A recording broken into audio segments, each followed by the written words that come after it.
We were studying last many weeks about the important topic about so great a salvation.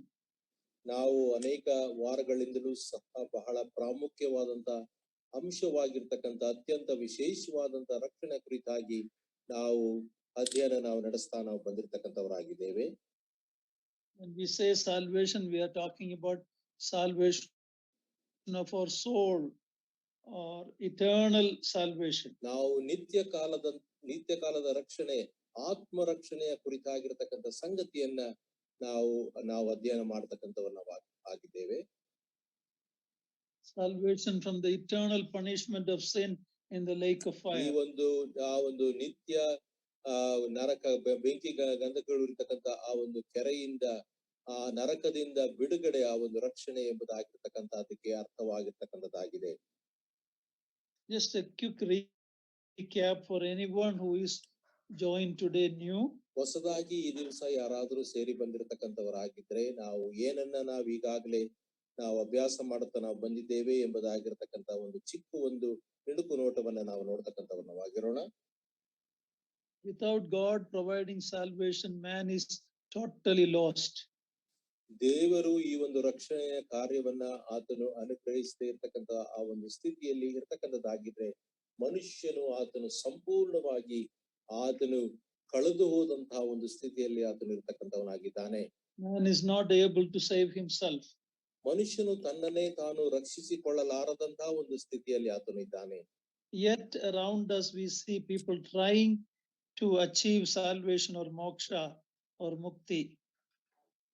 ಆದ್ರೆ ಮನುಷ್ಯನು ನಮ್ಮ ಸುತ್ತಮುತ್ತಲು ಇರ್ತಕ್ಕಂಥ ಮನುಷ್ಯರು ಅವರು ಅಂತ ಒಂದು ಸ್ಥಿತಿ ಗೊತ್ತಿದ್ದರೂ ಸಹ ಆ ಒಂದು ಮೋಕ್ಷವನ್ನ ಮುಕ್ತಿಯನ್ನ ಪಡೆಯಬೇಕು ಎಂಬುದಾಗಿರತಕ್ಕಂಥ ತಮ್ಮದೇ ಆದಂತ ಪ್ರಯತ್ನವನ್ನ ಮಾಡ್ತಾ ಇರ್ತಕ್ಕಂಥ ಸಂಗತಿಗಳನ್ನು ಸಹ ನಾವು ಗಮನಿಸ್ತಕ್ಕಂಥವರಾಗಿದ್ದೇವೆ. Bible is very clear. It says salvation is of the Lord. ನಾವು ದೇವರ ವಾಕ್ಯ ನಮಗೆ ಬಹಳ ಸ್ಪಷ್ಟವಾಗಿ ನಮಗೆ ತಿಳಿಸ್ತಕ್ಕಂಥದ್ದು ಏನಂತಂದ್ರೆ ರಕ್ಷಣೆಯು ಅದು ಯೆಹೋವನಿಂದಲೇ, ರಕ್ಷಣೆಯು ಅದು ದೇವರಿಂದಲೇ ಎಂಬುದಾಗಿ ಅದು ತಿಳಿಸ್ತಕ್ಕಂಥದ್ದಾಗಿದೆ. We saw about 12 initiative of God. God took the initiative to save us. ದೇವರು ನಮ್ಮನ್ನ ರಕ್ಷಿಸುವುದಕ್ಕೋಸ್ಕರವಾಗಿ ದೇವರು ತೆಗೆದುಕೊಂಡಂತ ಮೊದಲನೇ ಹಂತದ ಕುರಿತಾಗಿರತಕ್ಕಂಥ 12 ಸಂಗತಿಗಳ ವಿಷಯವಾಗಿ ನಾವು ನೋಡಿದಂತವರಾಗಿದ್ದೇವೆ. And we saw that the basis of our salvation is the finished work on the cross. ಕರ್ತನಾದಂತ ಯೇಸು ಕ್ರಿಸ್ತನು ಶಿಲುಬೆಯ ಮೇಲೆ ಮಾಡಿ ಮುಗಿಸಿದಂತ ಕಾರ್ಯ ಅದು ನಮ್ಮ ರಕ್ಷಣೆಗೆ ಅದು ಮೂಲ ಕಾರ್ಯವಾಗಿದೆ ಎಂಬುದಾಗಿರ್ತಕ್ಕಂಥ ಸಂಗತಿಯನ್ನು ಸಹ ನಾವು ನೋಡಿದಂತವರಾಗಿದ್ದೇವೆ. It is by grace from God's side and it is by means of faith from our side. ದೇವರ ಒಂದು ಕೃಪೆಯಿಂದ ನಾವು ನಂಬಿಕೆ ಮೂಲಕವಾಗಿ ಆ ಒಂದು ರಕ್ಷಣೆ ಅದು ನಮಗೆ ದೊರೆತಕ್ಕಂಥದ್ದಾಗಿದೆ ಎಂಬುದಾಗಿಯೂ ನಾವು ನೋಡಿದ್ದೇವೆ. We saw how people were saved in the Old Testament, how people are saved in the New Testament. ಹಳೆ ಒಡಂಬಡಿಕೆಯಲ್ಲಿ ಹೇಗೆ ವಿಶ್ವಾಸಿಗಳು ಅವರು ರಕ್ಷಿಸಲ್ಪಟ್ಟರು ಮತ್ತು ಹೊಸ ಒಡಂಬಡಿಕೆಯಲ್ಲಿ ಇರ್ತಕ್ಕಂಥ ವಿಶ್ವಾಸಿಗಳು ಯಾವ ರೀತಿಯಲ್ಲಿ ಅವರು ರಕ್ಷಿಸಲ್ಪಟ್ಟರು ಎಂಬುದಾಗಿರ್ತಕ್ಕಂಥ ಸಂಗತಿಯನ್ನು ಸಹ ನಾವು ನೋಡಿದಂತವರಾಗಿದ್ದೇವೆ. When we share the gospel, many people tell, "Oh, Jesus Christ was there only 2000 years back. What about people before that?" A question is often asked by many. ಅನೇಕರು ಸುವಾರ್ತೆಯನ್ನ ಸಾರ್ತಕ್ಕಂಥ ಸಂದರ್ಭದಲ್ಲಿ ಜನರು ಕೇಳ್ತಕ್ಕಂಥ ಪ್ರಶ್ನೆ ಏನಂತಂದ್ರೆ, ಕರ್ತನಾದಂತ ಯೇಸು ಕ್ರಿಸ್ತನು ಆತನು 2000 ವರ್ಷಗಳ ಹಿಂದೆ ಆತನು ಇದ್ದನು, ಆದ್ರೆ ಕರ್ತನಾದಂತ ಯೇಸು ಕ್ರಿಸ್ತನು ಬರುವುದಕ್ಕಿಂತ ಮುಂಚಿತವಾಗಿ ಇದ್ದಂತ ಜನರ ಕುರಿತಾಗಿ ಏನು ಎಂಬುದಾಗಿ ಇರ್ತಕ್ಕಂಥ ಪ್ರಶ್ನೆಯನ್ನು ಅವರು ಕೇಳ್ತಾರೆ. We saw the answer to that. They look forward to the cross and we look backward to the finished work on the cross.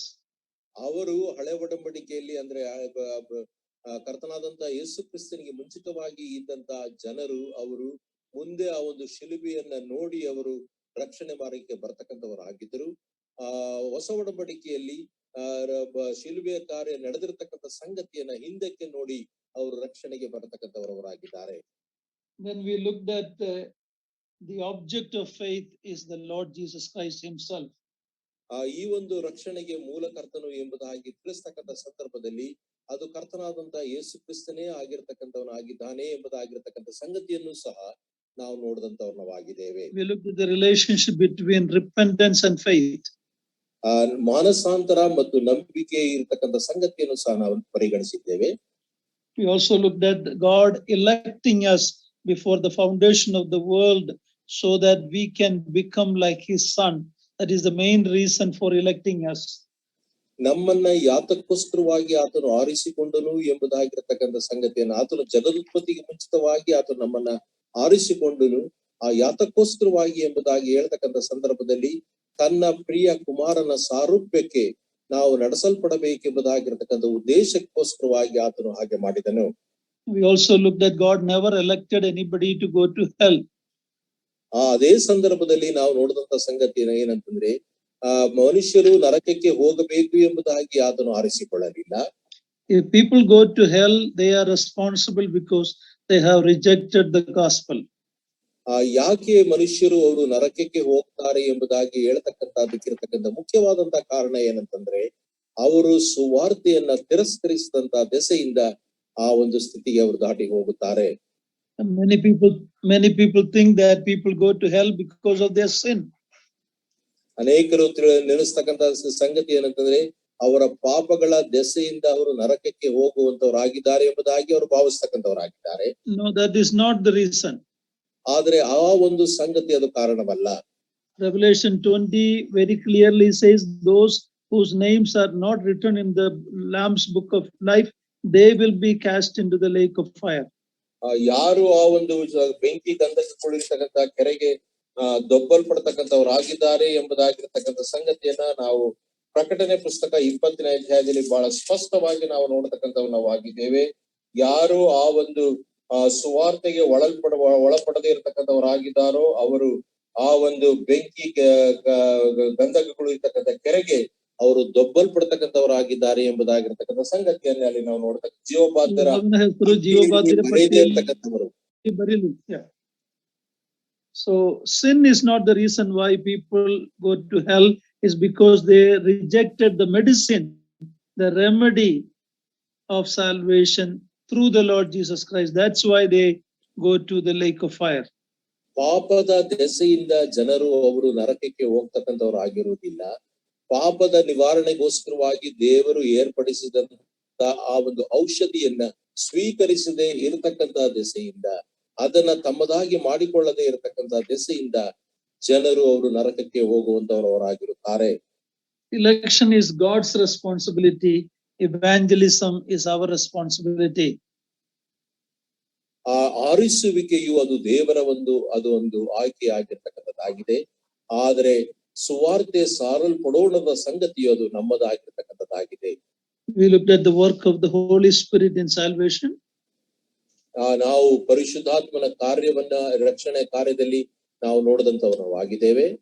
We looked at to the extent of the atonement of Christ, Papa Nivritti, to what extent it covers the whole world, every man. He died for the whole world. ಈ ಒಂದು ಪಾಪ ನಿವೃತ್ತಿಗೋಸ್ಕರವಾಗಿ ಕರ್ತನ ದೇವರು ಆತನು ಮಾಡಿದಂತ ಕಾರ್ಯ ಇಡೀ ಲೋಕದ ಮಾನವರು ಅವರು ರಕ್ಷಿಸಲ್ಪಡಬೇಕು ಎಂಬುದಾಗಿರತಕ್ಕಂಥ ಉದ್ದೇಶದಿಂದ ಆತನು ಈ ಒಂದು ದೊಡ್ಡ ಮಹತ್ ಕಾರ್ಯವನ್ನ ತನ್ನ ಮಗನ ಮೂಲಕವಾಗಿ ಆತನು ಮಾಡಿ ಆತನು ನೆರವೇರಿಸಿದನು. In other words, no one other than Satan and his angels, no one else need to go to the lake of fire. ಈ ಸೈತಾನನು ಮತ್ತು ಆತನ ದೂತರು ಸೇರಿದ ಹಾಗೆ ಅಲ್ಲದೆ ಬೇರೆ ಯಾರೂ ಸಹ ಆ ಒಂದು ನರಕಕ್ಕೆ ಹೋಗಬಾರದು ಎಂಬುದಾಗಿರ್ತಕ್ಕಂಥದ್ದು ದೇವರ ಒಂದು ಆಶೆ ಆಗಿರ್ತಕ್ಕಂಥದ್ದಾಗಿದೆ. The reason I said like that, because lake of fire is not made for man, it is made for Satan and his angels. We read that in Matthew 25. ನಾವು ಮತ್ತಾಯನ ಬರೆದ ಸುವಾರ್ತೆ 25ನೇ ಅಧ್ಯಾಯದಲ್ಲಿ ಓದುವ ಪ್ರಕಾರವಾಗಿ ಈ ಒಂದು ನರಕವು ಅದು ಮನುಷ್ಯರಿಗೋಸ್ಕರವಾಗಿ ಮಾಡಿರ್ತಕ್ಕಂಥ ಸಂಗತಿ, ಪಾಪಿಗಳಿಗೋಸ್ಕರವಾಗಿ ಮಾಡಿರ್ತಕ್ಕಂಥ ಸಂಗತಿ ಅಲ್ಲ. ಸೈತಾನನಿಗೂ ಮತ್ತು ಆತನ ದೂತರಿಗೂ ಅದು ಸಿದ್ಧಪಡಿಸಿರ್ತಕ್ಕಂಥ ಒಂದು ಸ್ಥಳವಾಗಿ ಉಂಟು. So man go there because instead of obeying God's or accepting God's offer of salvation, they have listened to the enemy and following him. ಆದ್ರೆ ಅವರು ಈ ದೇವರ ವೈರಿ ಆಗಿರತಕ್ಕಂಥ ಸೈತಾನನನ್ನ ಆ ಜನರು ಹಿಂಬಾಲಿಸುವ ದೆಸೆಯಿಂದ ಆ ಒಂದು ಅವಿಧೇಯತ್ವದ ಕಾರ್ಯದ ಮೂಲಕವಾಗಿ ಜನರು ಅವರು ನರಕಕ್ಕೆ ಹೋಗಿರ್ತಾರೆ ವಿನಃ ಬೇರೆ ಯಾವ ಒಂದು ಸಂಗತಿಯಿಂದ ಅಲ್ಲ. Not one person from mankind need to go to hell. ಈ ಇಡೀ ಮಾನವ ಕುಲದಲ್ಲಿ ಒಬ್ಬನೂ ಸಹ ಆತನು ನರಕಕ್ಕೆ ಹೋಗಬಾರದು ಎಂಬುದಾಗಿರ್ತಕ್ಕಂಥ ದೇವರ ಉದ್ದೇಶ. ನರಕಕ್ಕೆ ಹೋಗಬೇಕಾದ ಅವಶ್ಯವಿಲ್ಲ. ನರಕಕ್ಕೆ ಹೋಗಬೇಕಾದಂತ ಅವಶ್ಯಕತೆ ಇಲ್ಲ. The value of the blood of Jesus Christ can cleanse every person on this planet. ಈ ಒಂದು ಭೂಮಿಯ ಗ್ರಹ ಎಂಬುದಾಗಿ ಹೇಳ್ತಕ್ಕಂಥ ಭೂಮಿಯ ಮೇಲೆ ಇರತಕ್ಕಂಥ ಇಡೀ ಎಲ್ಲಾ ಮನುಷ್ಯ ಕೋಟಿ ಕುಲವೂ ಸಹ ಅದರಲ್ಲಿ ಒಬ್ಬನೂ ಸಹ ನರಕಕ್ಕೆ ಹೋಗಬಾರದು ಎಂಬುದಾಗಿರತಕ್ಕಂಥದ್ದು ದೇವರ ಉದ್ದೇಶ. But many will not be saved and they will end up there because they rejected so great a salvation. ಯಾಕೆ ಅವರು ಅಲ್ಲಿಗೆ ನರಕಕ್ಕೆ ಹೋಗುತ್ತಾರೆ ಎಂಬುದಾಗಿ ಹೇಳ್ತಕ್ಕಂಥ ಸಂದರ್ಭದಲ್ಲಿ ಈಗ ದೇವರು ಏರ್ಪಡಿಸಿರ್ತಕ್ಕಂಥ ಈ ಒಂದು ಅತ್ಯಂತ ವಿಶೇಷವಾದಂತಹ ರಕ್ಷಣೆಯನ್ನ ತಿರಸ್ಕರಿಸುವುದರ ಮೂಲಕವಾಗಿ ಅದನ್ನ ತಮ್ಮದಾಗಿ ಮಾಡಿಕೊಳ್ಳದೆ ಇರತಕ್ಕಂಥದ್ರ ಮೂಲಕವಾಗಿ ಅವರು ನರಕಕ್ಕೆ ಹೋಗ್ತಾರೆ. We saw that Jesus' atonement on the cross was sacrificial, it was substitutionary, it was sufficient. ಈ ಒಂದು ಕರ್ತನಾದಂತ ಯೇಸು ಕ್ರಿಸ್ತನ ಶಿಲುಬೆಯ ಪಾಪ ನಿವೃತ್ತಿಗೋಸ್ಕರವಾಗಿ ಮಾಡಿದಂತ ಕಾರ್ಯವು ಅದು ಸಾಕಾದಂತದ್ದಾಗಿತ್ತು. ಅದು ನಮ್ಮ ಬದಲಾಗಿ ಇರತಕ್ಕಂಥ ಸಂಗತಿ ಆಗಿತ್ತು. ಆ ಒಂದು ಸಂಗತಿಯು ಒಂದು ತ್ಯಾಗಪೂರ್ವಕವಾಗಿರ್ತಕ್ಕಂಥದ್ದಾಗಿತ್ತು. It reconciled man who is enemy to God to a holy God. ಈ ದೇವರಿಗೆ ವೈರಿಯಾಗಿದ್ದಂತ ಆ ಮನುಷ್ಯನು ದೇವರ ಒಟ್ಟಿಗೆ ಸಂಧಾನವನ್ನ ಮಾಡಿಕೊಳ್ಳುವುದಕ್ಕೋಸ್ಕರವಾಗಿ ಒಂದು ಸಂಗತಿ ಅದು ಆಯಿತು. It's called reconciliation. ಇದು ಸಂಧಾನ ಎಂಬುದಾಗಿ ತಿಳಿಸಲ್ಪಡುತ್ತದೆ. That is towards man. ಮನುಷ್ಯನಿಗೋಸ್ಕರವಾಗಿ. Secondly, we saw redemption, that is towards sin. We are bought from the slave market of sin. ಈ ಒಂದು ಪಾಪದ ಮಾರುಕಟ್ಟೆಯಿಂದ ಪಾಪಕ್ಕೆ ಗುಲಾಮರಾಗಿದ್ದಂತ ನಮ್ಮನ್ನ ಆತನು ಕೊಂಡುಕೊಳ್ಳುವಂತ ಒಂದು ಸಂಗತಿಯನ್ನ ಇದು ನಮಗೆ ತಿಳಿಸ್ತಕ್ಕಂಥದ್ದಾಗಿದೆ. Then we saw it was propitiation. That means that God is satisfied with what Christ has done. ನಂತರವಾಗಿ ನಾವು ನೋಡಿದಂತ ಸಂಗತಿ ಏನಂದ್ರೆ ಕರ್ತನಾದಂತ ಯೇಸು ಕ್ರಿಸ್ತನು ಮಾಡಿ ಮುಗಿಸಿದಂತ ಕಾರ್ಯವನ್ನ ತಂದೆಯಾದಂತಹ ದೇವರು ಆತನು ನೋಡಿದಾಗ ಆತನು ಸಂತೃಪ್ತನಾದನು ಎಂಬುದಾಗಿರತಕ್ಕಂಥ ಸಂಗತಿಯನ್ನು ನಾವು ನೋಡಿದ್ದೇವೆ. That is why we read that God raised him from the dead. That was an evidence that Father was satisfied with his son's finished work. ಅದಕ್ಕೋಸ್ಕರವಾಗಿ ಆತನು ಸತ್ತವರೊಳಗಿಂದ ಆತನನ್ನ ಎಬ್ಬಿಸಿದನು. ಈ ಒಂದು ಸಂಗತಿ ನಮಗೆ ಏನನ್ನ ತಿಳಿಸ್ತಕ್ಕಂಥದ್ದಾಗಿದೆ ಎಂಬುದಾಗಿ ಹೇಳುವಾಗ ಆ ಕರ್ತನಾದಂತ ಯೇಸು ಕ್ರಿಸ್ತನ ಪಾಪ ನಿವೃತ್ತಿಗೋಸ್ಕರವಾಗಿ ಮಾಡಿದಂತಹ ಸಂಗತಿ ತಂದೆಯಾದಂತಹ ದೇವರಿಗೆ ಅದು ಸಂತೃಪ್ತಿಯನ್ನ ಕೊಟ್ಟಂತದ್ದಾಗಿತ್ತು. God's holiness and justice is propitiated. That means God is satisfied because we have violated God's justice and holiness by our sin, and now God is satisfied. ನಮ್ಮ ಪಾಪದ ನಿಮಿತ್ತವಾಗಿ ದೇವರ ಆ ಒಂದು ನೀತಿವಂತಿಕೆ ಮತ್ತು ದೇವರ ಒಂದು ಪರಿಶುದ್ಧತ್ವಕ್ಕೆ ನಾವು ಧಕ್ಕೆಯನ್ನ ಉಂಟು ಮಾಡದಂತವ್ರು ನಾವು. ಅದಕ್ಕೋಸ್ಕರವಾಗಿ ಈ ಒಂದು ತನ್ನ ಮಗನ ಶಿಲುಬೆಯ ಕಾರ್ಯವು ತಂದೆ ಆದಂತಹ ದೇವರಿಗೆ ಅದು ತೃಪ್ತಿಯನ್ನ ತಂದಂತದ್ದಾಗಿತ್ತು. Christ's death on the cross provided the only payment which was sufficient to satisfy a holy God. ಈ ಕರ್ತನಾದಂತ ಯೇಸು ಕ್ರಿಸ್ತನ ಆ ಶಿಲುಬೆಯ ಮರಣವು ಆ ಒಂದು ಬೆಲೆಯನ್ನ ತೆತ್ತುವುದರ ಮೂಲಕ ಆ ಒಂದು ಪಾಪ ನಿವೃತ್ತಿಗೋಸ್ಕರವಾಗಿ ಮಾಡಿದಂತ ಕಾರ್ಯ ಅಷ್ಟು ಸಾಕಾದಂತದ್ದಾಗಿತ್ತು. So when we look at these three aspects, ಈ ಮೂರು ಸಂಗತಿಗಳನ್ನ ನಾವು ನೋಡುವಾಗ what Christ did three things. ಕ್ರಿಸ್ತನು ಮೂರು ಸಂಗತಿಗಳನ್ನ ಆತನು ಮಾಡಿದನು. He restored the broken relationship a sinful man had with the holy God. ಮನುಷ್ಯನು ಪಾಪಮಯವಾದಂತ ಮನುಷ್ಯನು ಪರಿಶುದ್ಧನಾದಂತ ದೇವರ ಒಟ್ಟಿಗೆ ಈಗ ಕಡಿದು ಹೋದಂತ ಸಂಬಂಧವನ್ನ ಆತನು ಪುನಃಸ್ಥಾಪಿಸಿದನು.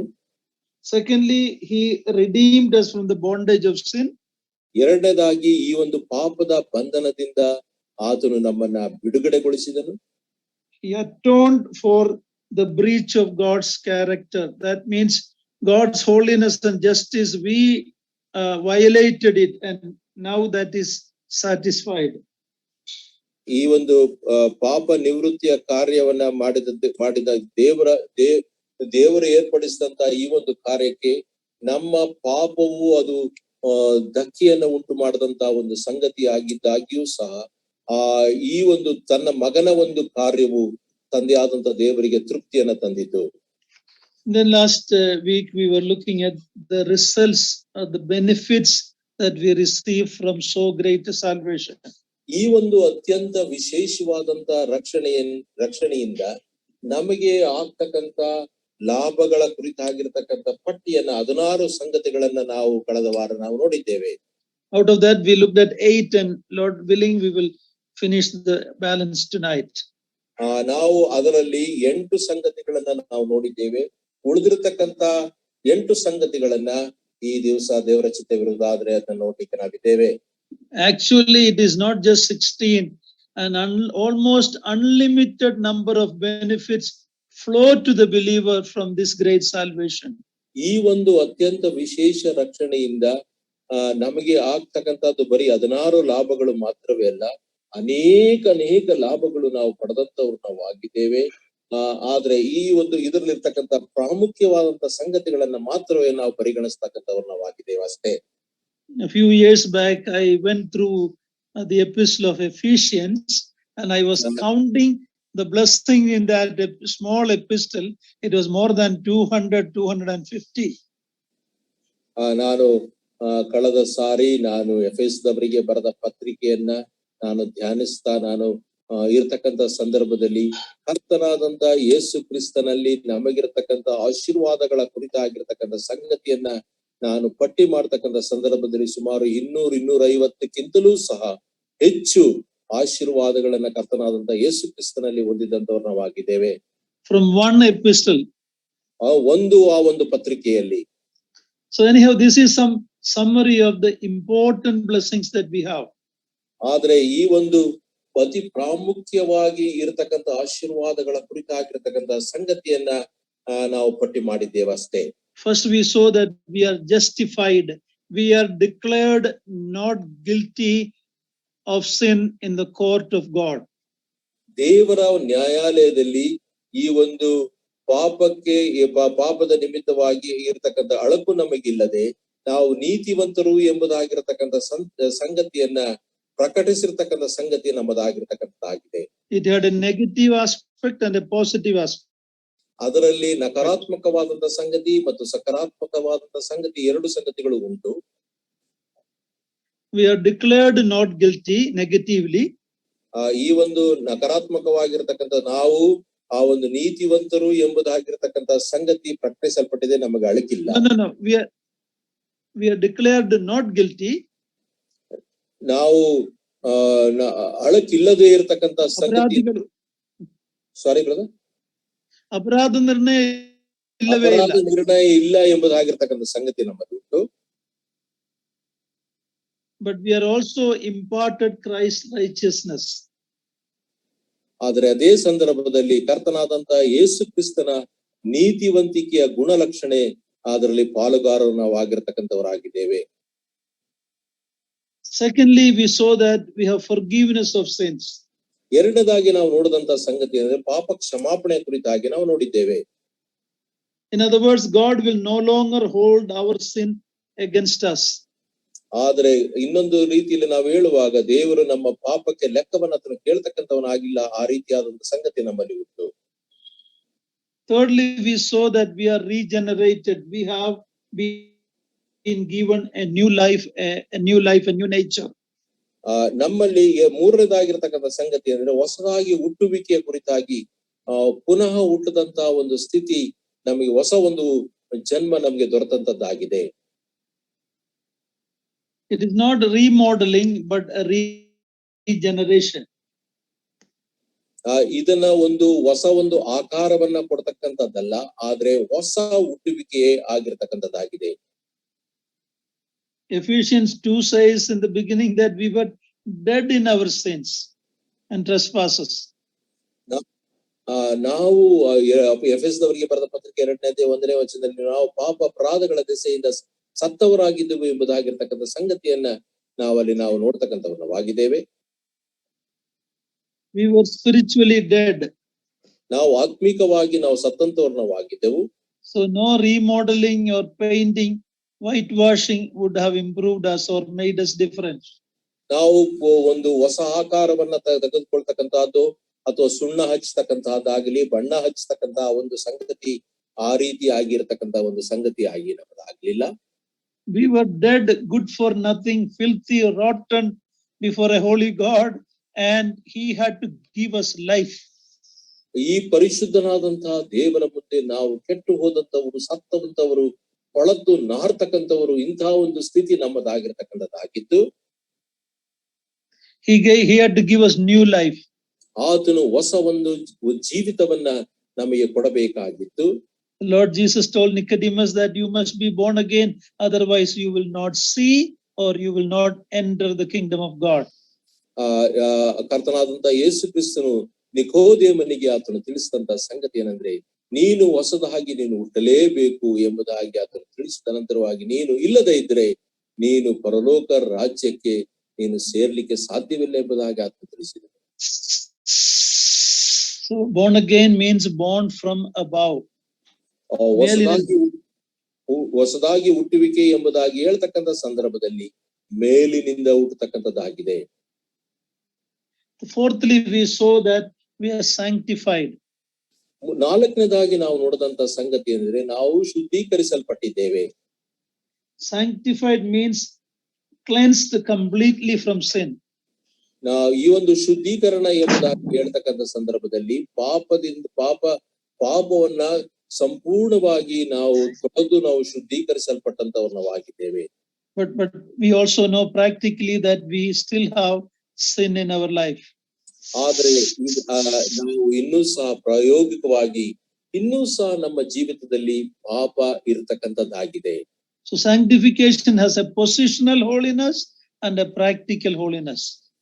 ಈ ಒಂದು ಶುದ್ಧೀಕರಣದ ಸಂಗತಿಯ ಕುರಿತಾಗಿ ನಾವು ನೋಡುವಾಗ ನಮ್ಮ ಸ್ಥಾನದಲ್ಲಿ ನಾವು ಶುದ್ಧಿ ಹೊಂದಿದಂತವರವಾಗಿದ್ದೇವೆ, ಆದ್ರೆ ಪ್ರಾಯೋಗಿಕವಾಗಿ ನಾವು ಪಾಪ ಮಾಡುವಂತ ಶಕ್ತಿ ಹೊಂದಿರತಕ್ಕಂಥವರು ಸಹ ನಾವಾಗಿದ್ದೇವೆ.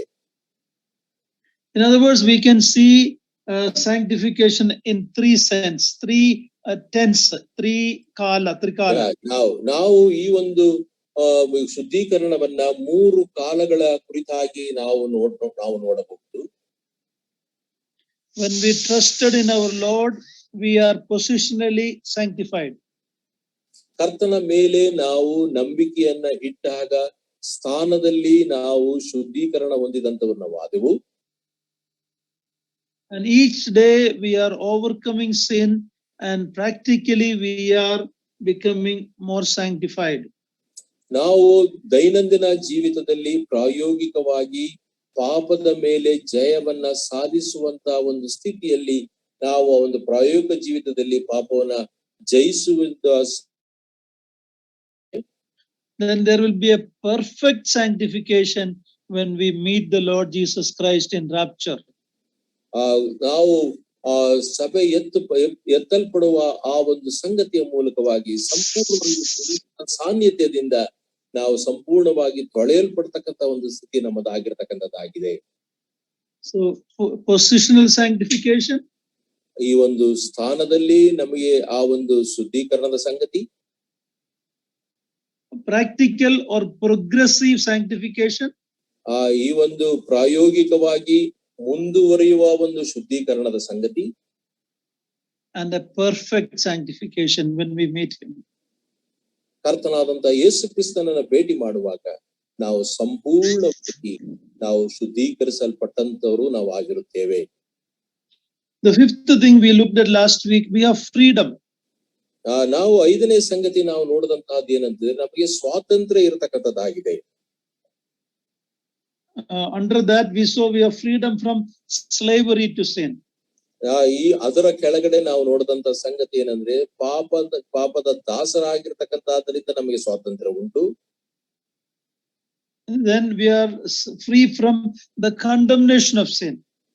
ಈ ಒಂದು ಅಪರಾಧ ನಿರ್ಣಯದಿಂದ ನಾವು ಸ್ವಾತಂತ್ರ್ಯ ಹೊಂದಿದಂತವ್ರು ನಾವಾಗಿದ್ದೇವೆ. Romans 8:1, we all know that.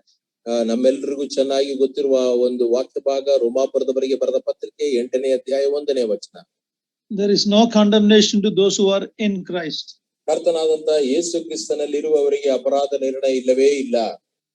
Thirdly, we saw we have freedom from the power of sin and sin nature each day when we yield to the Holy Spirit and the Word of God. ದೇವರ ವಾಕ್ಯಕ್ಕೂ ಪರಿಶುದ್ಧಾತ್ಮನಿಗೂ ನಾವು ಒಳಗಾಗ್ತಕ್ಕಂಥ ಸಂದರ್ಭದಲ್ಲಿ ದೈನಂದಿನ ಜೀವಿತದಲ್ಲಿ ಆ ಒಂದು ಪಾಪ ಸ್ವಭಾವದ ಮೇಲೆ ನಾವು ಜಯವನ್ನ ಸಾಧಿಸುವ ಆ ಒಂದು ಸಂಗತಿಯಿಂದ ನಮಗೆ ಸ್ವಾತಂತ್ರ್ಯ ದೊರೆಯತಕ್ಕಂಥದ್ದಾಗಿದೆ. When a believer sin, ಒಬ್ಬ ವಿಶ್ವಾಸಿ ಆತನು ಪಾಪ ಮಾಡುವಾಗ it is not because we have to, but we choose to sin. ಅದು ನಾವು ಮಾಡಲೇಬೇಕು ಎಂಬುದಾಗಿರತಕ್ಕಂಥದ್ದಲ್ಲ, ನಾವು ಅದನ್ನ ಮಾಡುವುದನ್ನ ಆರಿಸಿಕೊಳ್ಳುವುದರ ಮೂಲಕವಾಗಿ. Then we saw we also have freedom from the penalty of sin. ನಾವು ಆ ಒಂದು ಪಾಪದ ಸಂಬಳದಿಂದ ನಮಗೆ ಸ್ವಾತಂತ್ರ್ಯ ಉಂಟು ಎಂಬುದಾಗಿರ್ತಕ್ಕಂಥ ಸಂಗತಿಯನ್ನು ನಾವು ನೋಡಿದ್ದೇವೆ. The penalty is the wages of sin is death. ಪಾಪವು ಕೊಡುವ ಸಂಬಳ ಮರಣ ಎಂಬುದಾಗಿರ್ತಕ್ಕಂಥ ಸಂಗತಿಯನ್ನ ದೇವರ ವಾಕ್ಯದಲ್ಲಿ ನಾವು ನೋಡ್ತೇವೆ. We will not stand. None of the God's children will stand at the great white throne for judgment, for penalty of sin. ಈ ಒಂದು ಪಾಪದ ಒಂದು ದೆಸೆಯಿಂದ ನಮಗೆ ಆಗ್ತಕ್ಕಂತ ಒಂದು ಬೆಲೆ, ನಾವು ಬಿಳಿ ಸಿಂಹಾಸನದ ಮುಂದೆ ನಾವು ನಿಲ್ತಕ್ಕಂತ ಸಂದರ್ಭ ಪ್ರತಿಯೊಬ್ಬ ನಿಜ ವಿಶ್ವಾಸಿಯೂ ಸಹ ಅದಕ್ಕೆ ನಿರ್ಣಯಿಸಲ್ಪಡ್ತಕ್ಕಂಥವನಾಗಿರುವುದಿಲ್ಲ. We will not stand. We will not be standing to face a holy God as guilty sinner at the great white throne judgment. ಈ ಒಂದು ಬಿಳಿ ಸಿಂಹಾಸನದ ಮುಂದೆ ಆಗ್ತಕ್ಕಂಥ ನ್ಯಾಯ ತೀರುವಿಕೆಯ ಮುಂದೆ ಪ್ರತಿಯೊಬ್ಬ ನಿಜ ವಿಶ್ವಾಸಿಯು ನಿಲ್ತಕ್ಕಂಥ ಸಂದರ್ಭದಲ್ಲಿ ಆತನು ಪಾಪಕ್ಕೋಸ್ಕರವಾಗಿ ಆ ಒಂದು ಬೆಲೆಯನ್ನ ತೆತ್ತುವುದಕ್ಕೋಸ್ಕರವಾಗಿ ಆತನು ನಿಲ್ಲುವುದಿಲ್ಲ. Brother, 1 second. Yeah.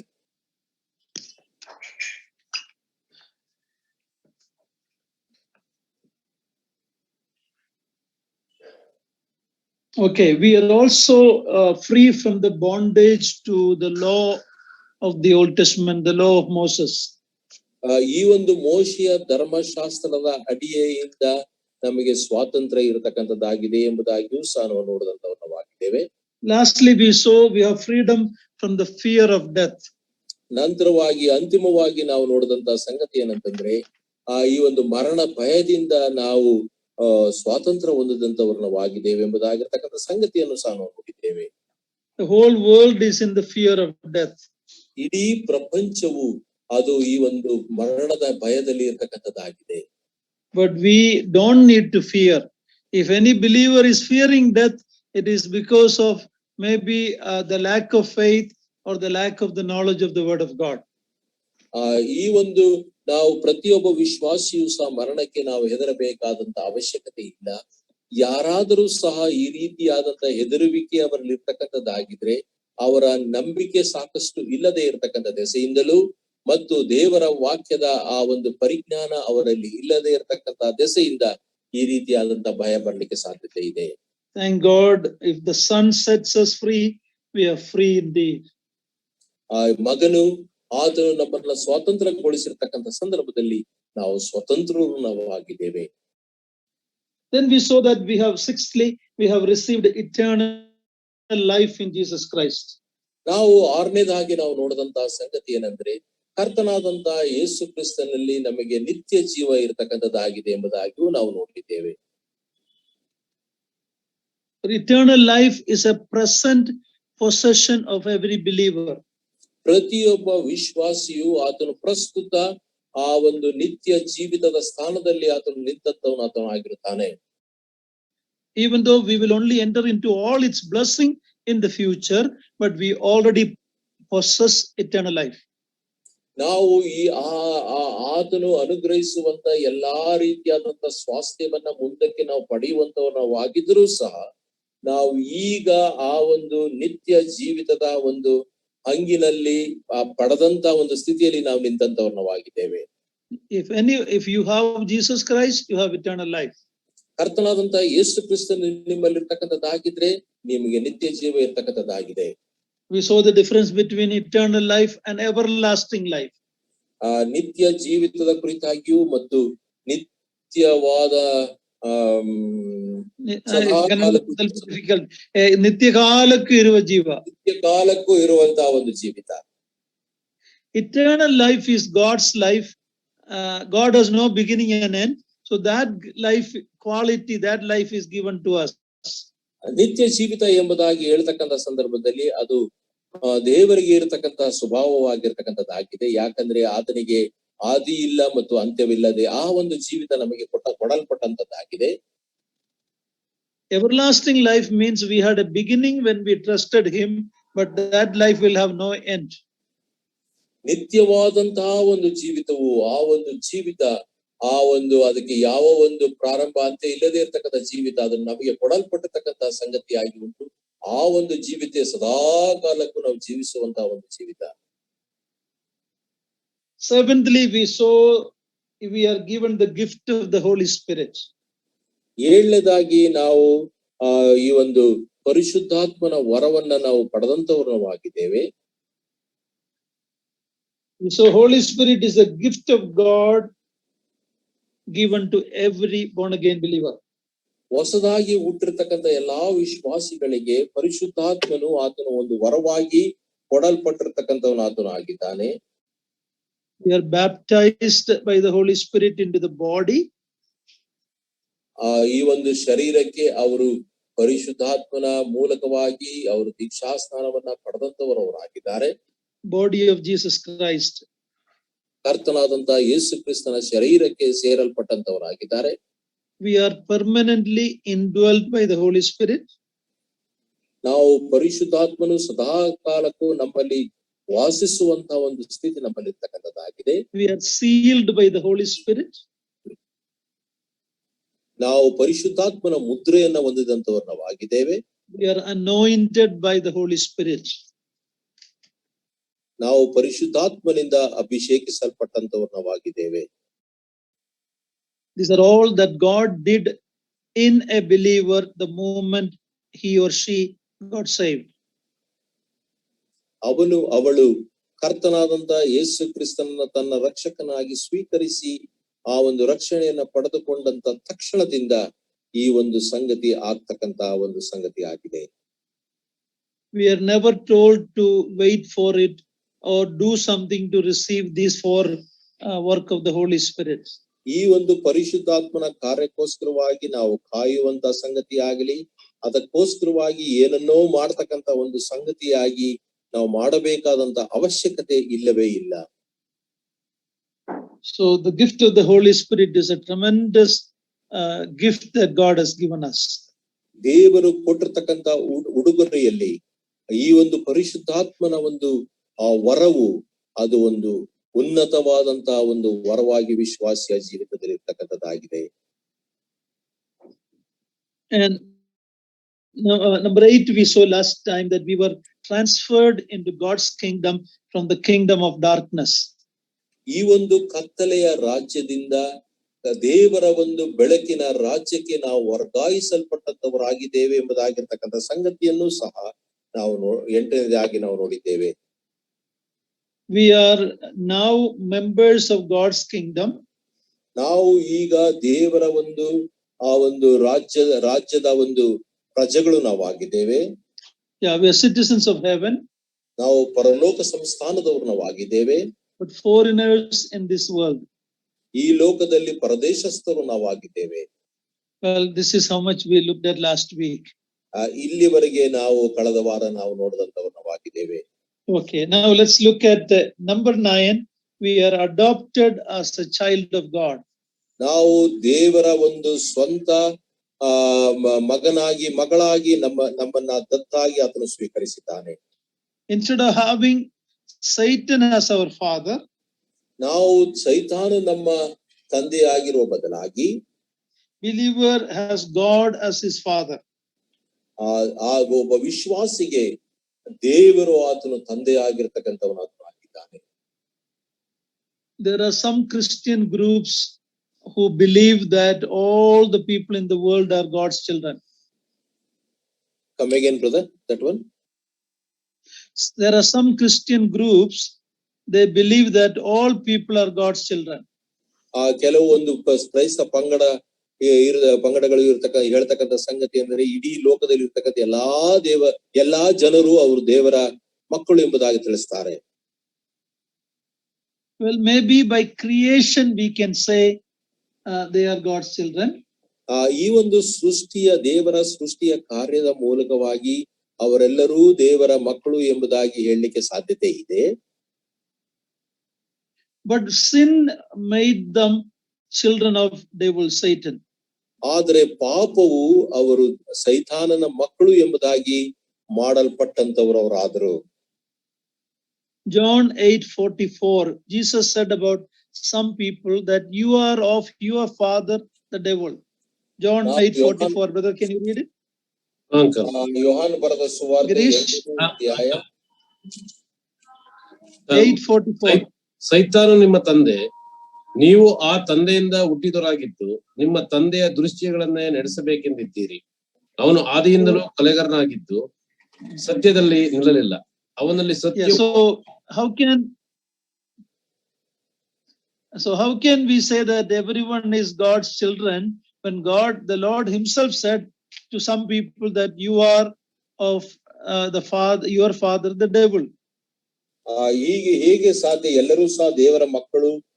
ಈ ಒಂದು ವಾಕ್ಯ ಭಾಗದ ಮೂಲಕವಾಗಿ ನಾವು ತಿಳಿದುಕೊಳ್ತಕ್ಕಂಥ ಸಂಗತಿ ಏನಂದ್ರೆ, ಕೆಲವರು ಅವರು ಸೈತಾನನು ನಿಮ್ಮ ತಂದೆ ಎಂಬುದಾಗಿ ಆತನು ತಿಳಿಸ್ತಕ್ಕಂಥವನು, ಆತನೇ ಈ ವಾಕ್ಯವನ್ನು ಆತನು ಹೇಳಿರ್ತಕ್ಕಂಥವನು ಆತನು ಆಗಿದ್ದಾನೆ. John's Gospel chapter 1 verse 12, we all know that it says how a person who was a child of devil, how can he become a child of God? ನಾವು ಅದೇ ಯೋಹಾನ ಬರೆದ ಸುವಾರ್ತೆ 1ನೇ ಅಧ್ಯಾಯ 12ನೇ ವಚನದ ಪ್ರಕಾರವಾಗಿ ನಾವು ಸೈತಾನನ ಮಕ್ಕಳು ನಾವು ಆಗಿದ್ದೆವು. ಆದ್ರೆ ಆತನನ್ನ ನಾವು ಅಂಗೀಕರಿಸುವುದರ ಮೂಲಕವಾಗಿ ಆತನ ಹೆಸರಿನ ಮೇಲೆ ನಂಬಿಕೆ ಇಡುವುದರ ಮೂಲಕವಾಗಿ ದೇವರ ಮಕ್ಕಳಾಗ್ತಕ್ಕಂಥ ಅಧಿಕಾರವನ್ನ ಆತನು ನಮಗೆ ಅನುಗ್ರಹಿಸಿರ್ತಕ್ಕಂಥವನು ಆತನು ಆಗಿದ್ದಾನೆ. We all know that verse, but still we will read that. John 1:12. ನಮ್ಮೆಲ್ಲರಿಗೂ ಸಹ ಈ ವಾಕ್ಯ ಗೊತ್ತುಂಟು, ಆದ್ರೂ ಸಹ 1ನೇ ಅಧ್ಯಾಯ 12ನೇ ವಚನವನ್ನ ನಾವು ಓದಿಕೊಳ್ಳೋಣ. ಯೋಹಾನ ಯಾರ್ಯಾರು ಆತನನ್ನ ಅಂಗೀಕರಿಸಿದರೋ, ಅಂದರೆ ಆತನ ಹೆಸರಿನಲ್ಲಿ ನಂಬಿಕೆ ಇಟ್ಟರೋ, ಅವರಿಗೆ ದೇವರ ಮಕ್ಕಳಾಗುವ ಅಧಿಕಾರ ಕೊಟ್ಟನು. ಇವರು ರಕ್ತ ಸಂಬಂಧದಿಂದಾಗ್ಲಿ, ಕಾಮದಿಂದಾಗ್ಲಿ, ಪುರುಷ ಸಂಕಲ್ಪದಿಂದಾಗಲಿ ಹುಟ್ಟಿದವರಲ್ಲ, ದೇವರಿಂದಲೇ ಹುಟ್ಟಿದವರು. Okay, so we are a child of God when we put our faith in the Lord. ನಾವು ಆತನ ಹೆಸರಿನ ಮೇಲೆ, ಕರ್ತನ ಮೇಲೆ ನಂಬಿಕೆಯನ್ನ ಇಡುವುದರ ಮೂಲಕವಾಗಿ ದೇವರ ಮಕ್ಕಳಾಗ್ತಕ್ಕಂಥವರು ನಾವಾಗಿದ್ದೇವೆ. Now when it says we are adopted into God's family, ನಾವು ದೇವರ ಒಂದು ಕುಟುಂಬಕ್ಕೆ ನಾವು ದತ್ತನ್ನಾಗಿ ನಾವು ನಮ್ಮನ್ನ ಸ್ವೀಕರಿಸಿರುವ ಸಂದರ್ಭದಲ್ಲಿ it means that we have all the privileges granted to a child. ಒಬ್ಬ ಮಗನಿಗೆ ಕೊಡಲ್ಪಡ್ತಕ್ಕಂಥ ಎಲ್ಲಾ ಸ್ವಾಸ್ಥ್ಯದ ಅಧಿಕಾರವು ನಮಗೆ ಕೊಡಲ್ಪಟ್ಟಿರ್ತಕ್ಕಂತ ಒಂದು ಸಂಗತಿಯಾಗಿ ಉಂಟು. Read Galatians 4:1-7. ನಾವು ಗಲಾತ್ಯದವರಿಗೆ ಬರೆದ ಪತ್ರಿಕೆ 4ನೇ ಅಧ್ಯಾಯ 1ರಿಂದ 7ನೇ ವಚನದವರೆಗೆ ನಾವು ಓದಿಕೊಳ್ಳೋಣ. ಆದರೆ ನಾನು ಹೇಳುವುದೇನೆಂದರೆ, ಬಾಧ್ಯನು ತಾನು ಆಸ್ತಿಗೆಲ್ಲ ಧನಿಯಾಗಿದ್ದರೂ ಬಾಲಕನಾಗಿರುವ ತನಕ ದಾಸನಂತೆ ಇರುವನೇ ಹೊರತು ಬೇರೆ ಇಲ್ಲ. ತಂದೆಯು ನೇಮಿಸಿದ ದಿನದವರೆಗೂ ಬಾಲಕರ ಮತ್ತು ಮನೆವಾರ್ತವರ ಕೈ ಕೆಳಗಿರುವನು. ಹಾಗೆಯೇ ನಾವು ಸಹ ಬಾಲಕರಾಗಿದ್ದಾಗ ಲೋಕದವರ ಬಾಲಬೋಧೆಗೆ ಅಧೀನರಾಗಿದ್ದೆವು. ಆದರೆ ಕಾಲವು ಪರಿಪೂರ್ಣವಾದಾಗ ದೇವರು ತನ್ನ ಮಗನನ್ನು ಕಳಿಸಿಕೊಟ್ಟನು. ಧರ್ಮಶಾಸ್ತ್ರಧೀನರಾದವರನ್ನು ವಿಮೋಚಿಸಬೇಕೆಂತಲೂ ಪುತ್ರರ ಪದವಿಯನ್ನು ನಮಗೆ ದೊರಕಿಸಬೇಕೆಂತಲೂ ಆತನು ಸ್ತ್ರೀಯಲ್ಲಿ ಹುಟ್ಟಿದವನಾಗಿಯೂ ಧರ್ಮಶಾಸ್ತ್ರಧೀನನಾಗಿಯೂ ಬಂದನು. ನೀವು ಪುತ್ರರಾಗಿರುವುದರಿಂದ ದೇವರು ಅಪ್ಪಾ ತಂದೆಯೇ ಎಂದು ಕೂಗುವ ತನ್ನ ಮಗನ ಆತ್ಮನನ್ನು ನಮ್ಮ ಹೃದಯಗಳಲ್ಲಿ ಕಳಿಸಿಕೊಟ್ಟನು.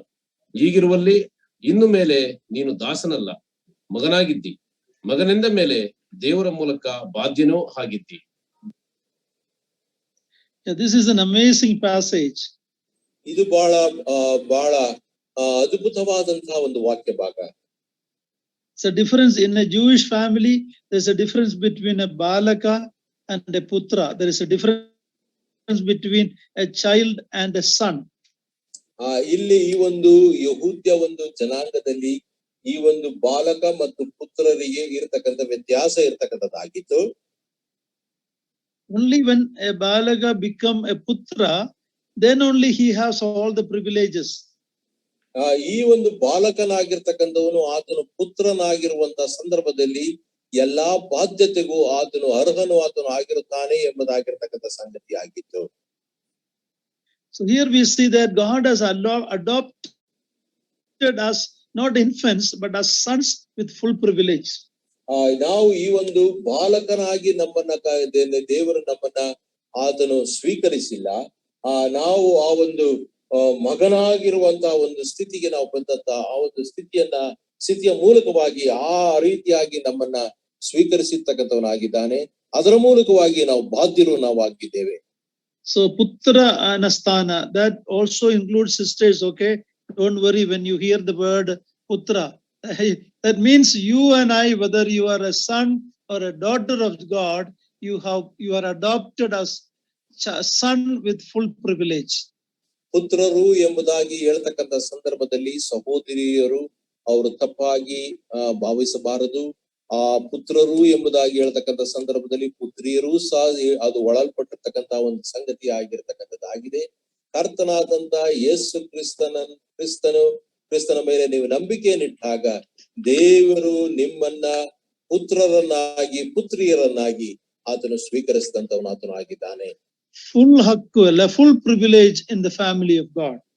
ದೇವರ ಒಂದು ಕುಟುಂಬದಲ್ಲಿ ಈ ಒಂದು ಸಂಪೂರ್ಣವಾದಂತಹ ಹಕ್ಕಿನ ಬಾಧ್ಯತೆ ನಮಗಿರ್ತಕ್ಕಂಥದ್ದಾಗಿದೆ. Romans 8:14-16.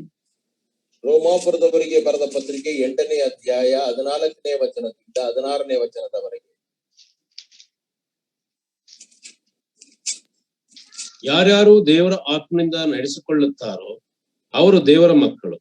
ನೀವು ತಿರುಗಿ ಭಯದಲ್ಲಿ ಬೀಳುವ ಹಾಗೆ ದಾಸನ ಭಾವವನ್ನು ಹೊಂದಿದವರಲ್ಲ, ಮಗನ ಭಾವವನ್ನು ಹೊಂದಿದವರಾಗಿದ್ದೀರಿ. ಈ ಭಾವದಿಂದ ನಾವು ದೇವರನ್ನು ಅಪ್ಪಾ ತಂದೆಯೇ ಎಂದು ಕೂಗುತ್ತೇವೆ. ನಾವು ದೇವರ ಮಕ್ಕಳಾಗಿದ್ದೇವೆಂಬುದಕ್ಕೆ ಪವಿತ್ರಾತ್ಮನೇ ನಮ್ಮ ಆತ್ಮದೊಂದಿಗೆ ಸಾಕ್ಷಿ ಹೇಳುತ್ತಾನೆ. How do we know we are sons or children of God? ನಾವು ಈ ಒಂದು ದೇವರ ಮಕ್ಕಳು ಎಂಬುದಾಗಿ ಹೇಳ್ತಕ್ಕಂಥ ಮೂಲಕ ಅದರ ಹೇಗೆ ನಮಗೆ ಗೊತ್ತಾಗ್ತದೆ? It is because the Holy Spirit that is given to us gives the witness to our spirit. It is not our feeling, it is not our emotion, it is the assurance on the word of God. ನಮ್ಮ ಒಂದು ಭಾವೋತ್ಮಕವಾದಂತ ಕಾರ್ಯಗಳಲ್ಲ, ನಮ್ಮ ಒಂದು ಪ್ರಕ್ರಿಯೆಗಳು ಅಲ್ಲ, ಆದ್ರೆ ನಮಗಿರ್ತಕ್ಕಂಥ ಹಕ್ಕು ಹೇಗೆ ಎಂಬುದಾಗಿ ಹೇಳುವಾಗ ನಾವು ದೇವರ ಮಕ್ಕಳಾಗಿದ್ದೇವೆಂಬುದಕ್ಕೆ ಪವಿತ್ರಾತ್ಮನೇ ನಮ್ಮ ಆತ್ಮದೊಂದಿಗೆ ಸಾಕ್ಷಿ ಹೇಳುತ್ತಾನೆ. We have that inward witnessing of the indwelling Holy Spirit. ಪರಿಶುದ್ಧಾತ್ಮನು ನಮ್ಮೊಳಗೆ ಇದ್ದುಕೊಂಡು ಆತನು ನಮಗೆ ಆ ಒಂದು ಸಾಕ್ಷಿಯನ್ನು ಆತನು ತಿಳಿಸುವಂತಹ ಒಂದು ಸ್ಥಿತಿ ನಮ್ಮಲ್ಲಿ ಇರ್ತಕ್ಕಂಥ ದೆಸೆಯಿಂದ. Romans 5:1-2. ರೋಮಾಪುರದವರಿಗೆ ಬರೆದ ಪತ್ರಿಕೆ 5ನೇ ಅಧ್ಯಾಯ 1 ಮತ್ತು 2ನೇ ವಚನ.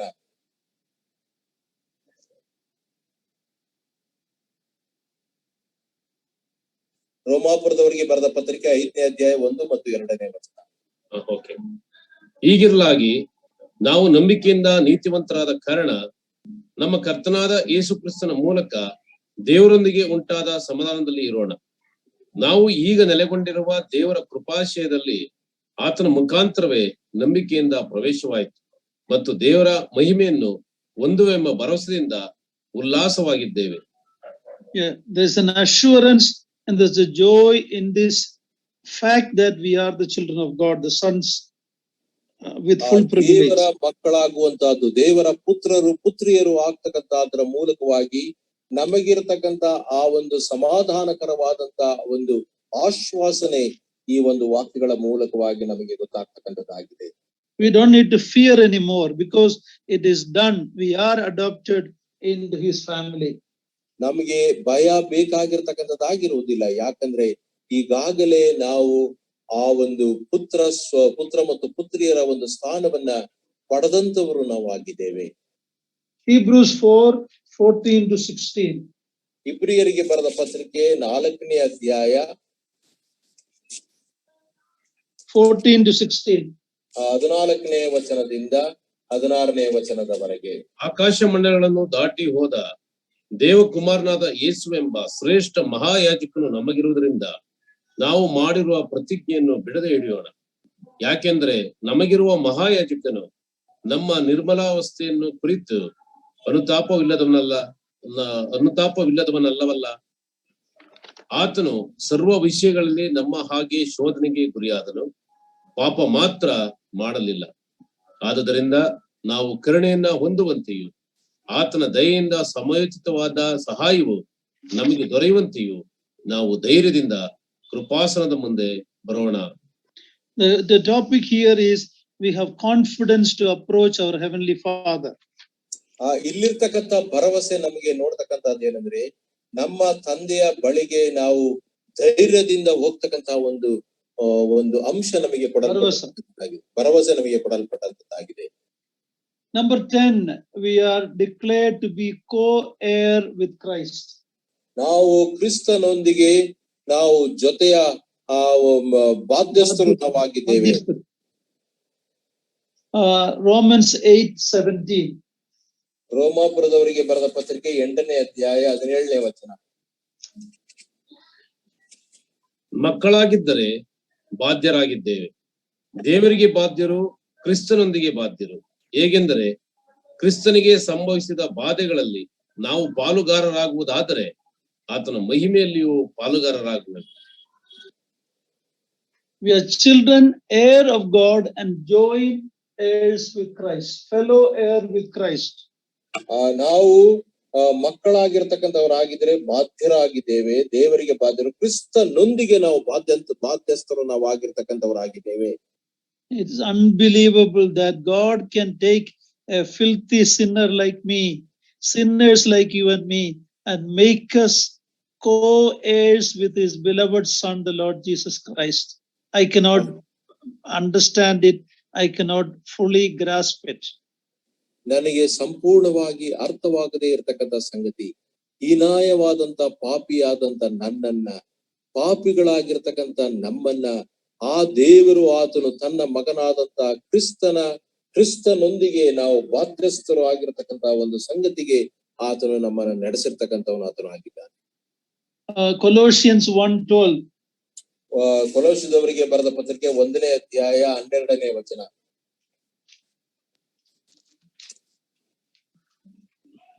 ಬೆಳಕಿನ ರಾಜ್ಯದೊಳಗೆ ದೇವಜನರ ಬಾಧ್ಯತೆಯಲ್ಲಿ ಪಾಲುಗಾರರಾಗುವುದಕ್ಕೆ ನಿಮ್ಮನ್ನು ಯೋಗ್ಯರನ್ನಾಗಿ ಮಾಡಿದ ತಂದೆಗೆ ಕೃತಜ್ಞತಾಸ್ತುತಿ ಮಾಡುವರಾಗಿರಬೇಕೆಂತಲೂ ದೇವರನ್ನು ಬೇಡಿಕೊಳ್ಳುತ್ತೇವೆ. Okay, what ಯೋಗ್ಯತೆ ನನಗಿತ್ತು to be a co-heir of Christ? What qualification did we have? ನಮಗೆ ಎಂತ ಒಂದು ಯೋಗ್ಯತೆ ಇರ್ತಕ್ಕಂಥದ್ದಾಗಿತ್ತು. ದೇವರು ಕ್ರಿಸ್ತನೊಟ್ಟಿಗೆ ನಮ್ಮನ್ನ ಬಾಧ್ಯಸ್ಥರನ್ನಾಗಿ ಮಾಡುವಂತ ಯೋಗ್ಯತೆ ನಮ್ಮಲ್ಲಿ ಯಾರಿಗೂ ಸಹ ಇರತಕ್ಕಂಥದ್ದಾಗಿರಲಿಲ್ಲ. He qualified us through Christ. ಆತನು ಕರ್ತನಾದಂತ ಯೇಸು ಕ್ರಿಸ್ತನ ಮೂಲಕವಾಗಿ ಆ ಒಂದು ಪದವಿಗೆ ನಮ್ಮನ್ನ ಅರ್ಹರನ್ನಾಗಿ ಆತನು ಮಾಡಿದನು. In Revelation 24:5 we read that we will reign with him. ನಾವು Revelation 24:5 read brother. 20ನೇ ಅಧ್ಯಾಯ 4 ಮತ್ತು 5ನೇ ವಚನ. ತರುವಾಯ ಸಿಂಹಾಸನಗಳನ್ನು ಕಂಡೆನು, ಅವುಗಳ ಮೇಲೆ ಜನರು ಕೂತಿದ್ದರು, ನ್ಯಾಯ ತೀರಿಸುವ ಅಧಿಕಾರವು ಅವರಿಗೆ ಕೊಡಲ್ಪಟ್ಟಿತ್ತು.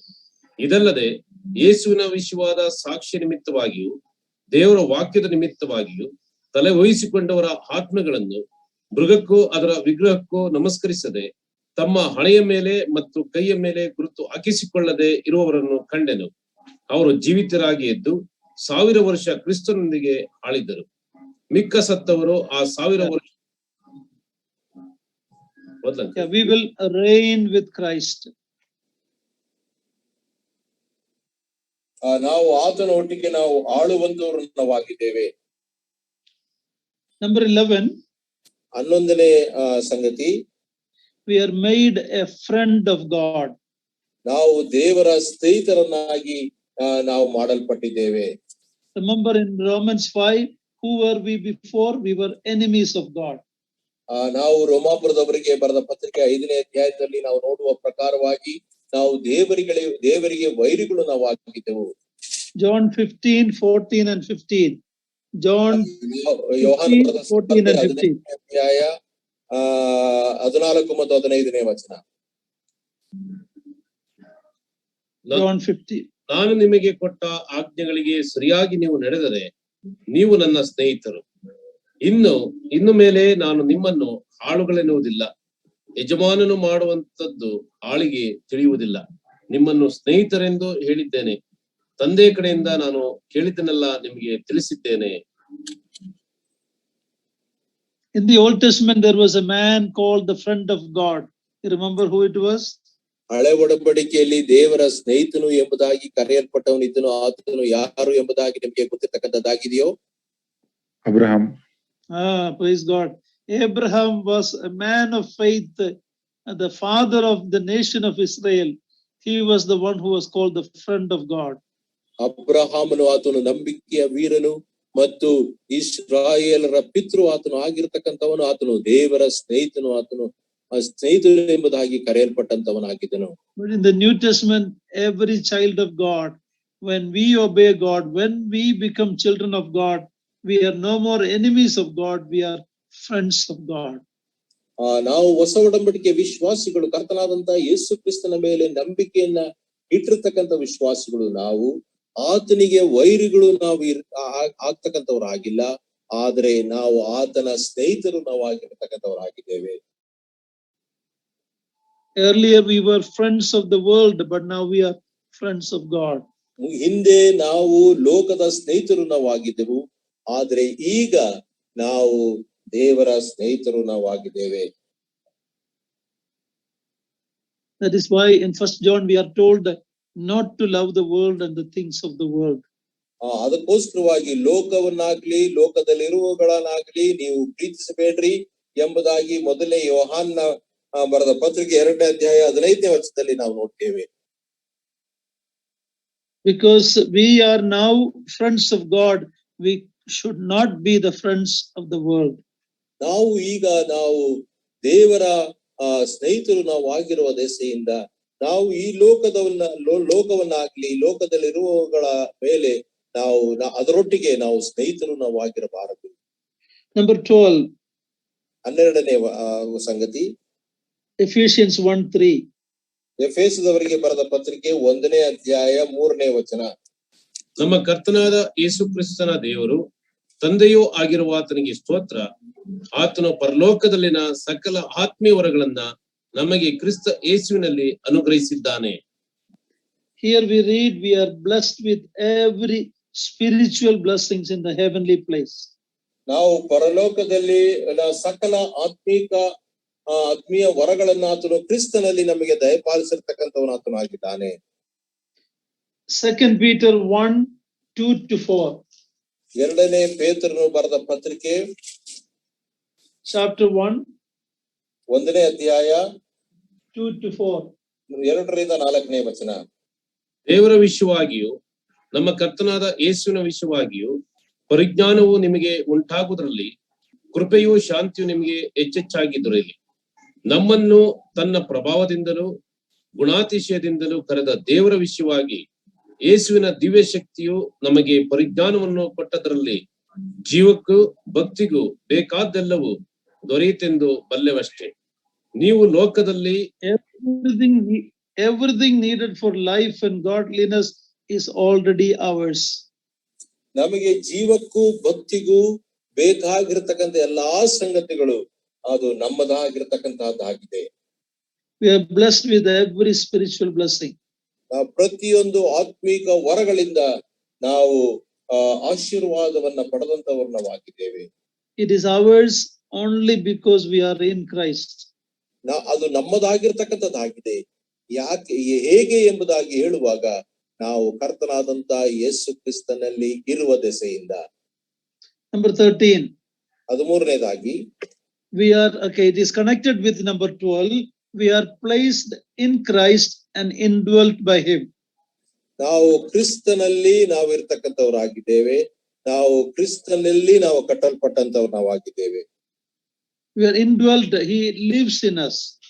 ನಾವು ಕ್ರಿಸ್ತನು ನಮ್ಮಲ್ಲಿ ವಾಸ ಮಾಡತಕ್ಕಂಥವನು ಆತನು ಆಗಿದ್ದಾನೆ. ಇದು 13ನೇ ಸಂಗತಿ. 12ನೆಯ ಒಂದು ಸಂಗತಿಗೆ ಹೊಂದಿಕೊಂಡಿರ್ತಕ್ಕಂಥ ಒಂದು ಸಂಗತಿ ಆಗಿರ್ತಕ್ಕಂಥದ್ದಾಗಿದೆ. Believers are indwelt by Christ. ವಿಶ್ವಾಸಿಗಳು ಅವರು ಕ್ರಿಸ್ತನಿಂದ ಕ್ರಿಸ್ತನು ಅದರಲ್ಲಿ ಅವರಲ್ಲಿ ವಾಸ ಮಾಡತಕ್ಕಂಥವನಾಗಿದ್ದಾನೆ. So our life is the life of Christ. ನಮ್ಮ ಜೀವಿತವು ಅದು ಕ್ರಿಸ್ತನ ಒಂದು ಜೀವಿತದ ಹಾಗೆ ಇರತಕ್ಕಂಥದ್ದಾಗಿದೆ. Colossians 3:3 and 4. ಕೊಲೋಸದವರಿಗೆ ಬರೆದ ಪತ್ರಿಕೆ 3ನೇ ಅಧ್ಯಾಯ 3 ಮತ್ತು 4ನೇ ವಚನ. ನೀವು ನಿಮ್ಮ ಜೀವವು ಕ್ರಿಸ್ತನೊಂದಿಗೆ ದೇವರಲ್ಲಿ ಮರೆಯಾಗಿಟ್ಟಿದೆ. ನಮಗೆ ಜೀವವಾಗಿರುವ ಕ್ರಿಸ್ತನು ಪ್ರತ್ಯಕ್ಷನಾಗುವಾಗ ನೀವು ಸಹ ಆತನ ಜೊತೆಯಲ್ಲಿ ಪ್ರಭಾವದಿಂದ ಕೂಡಿದವರಾಗಿ ಪ್ರತ್ಯಕ್ಷರಾಗುವಿರಿ. Today the world don't know what is the value of a child of God. ಈ ದಿವಸ ಲೋಕವು ಒಬ್ಬ ದೇವರ ಮಕ್ಕಳಾಗ್ತಕ್ಕಂಥ ಅದರ ಮೌಲ್ಯತೆ ಅವರಿಗೆ ಅರ್ಥವಾಗುವುದಿಲ್ಲ. We are hid in Christ today. Sorry brother. Our life is hidden in Christ. ನಾವು ಕರ್ತನಾದಂತ ಯೇಸು ಕ್ರಿಸ್ತನಲ್ಲಿ ನಮ್ಮ ಜೀವಿತವು ಮರೆಯಾಗಿ ಇಡಲ್ಪಟ್ಟಿರ್ತಕ್ಕಂಥದ್ದಾಗಿದೆ.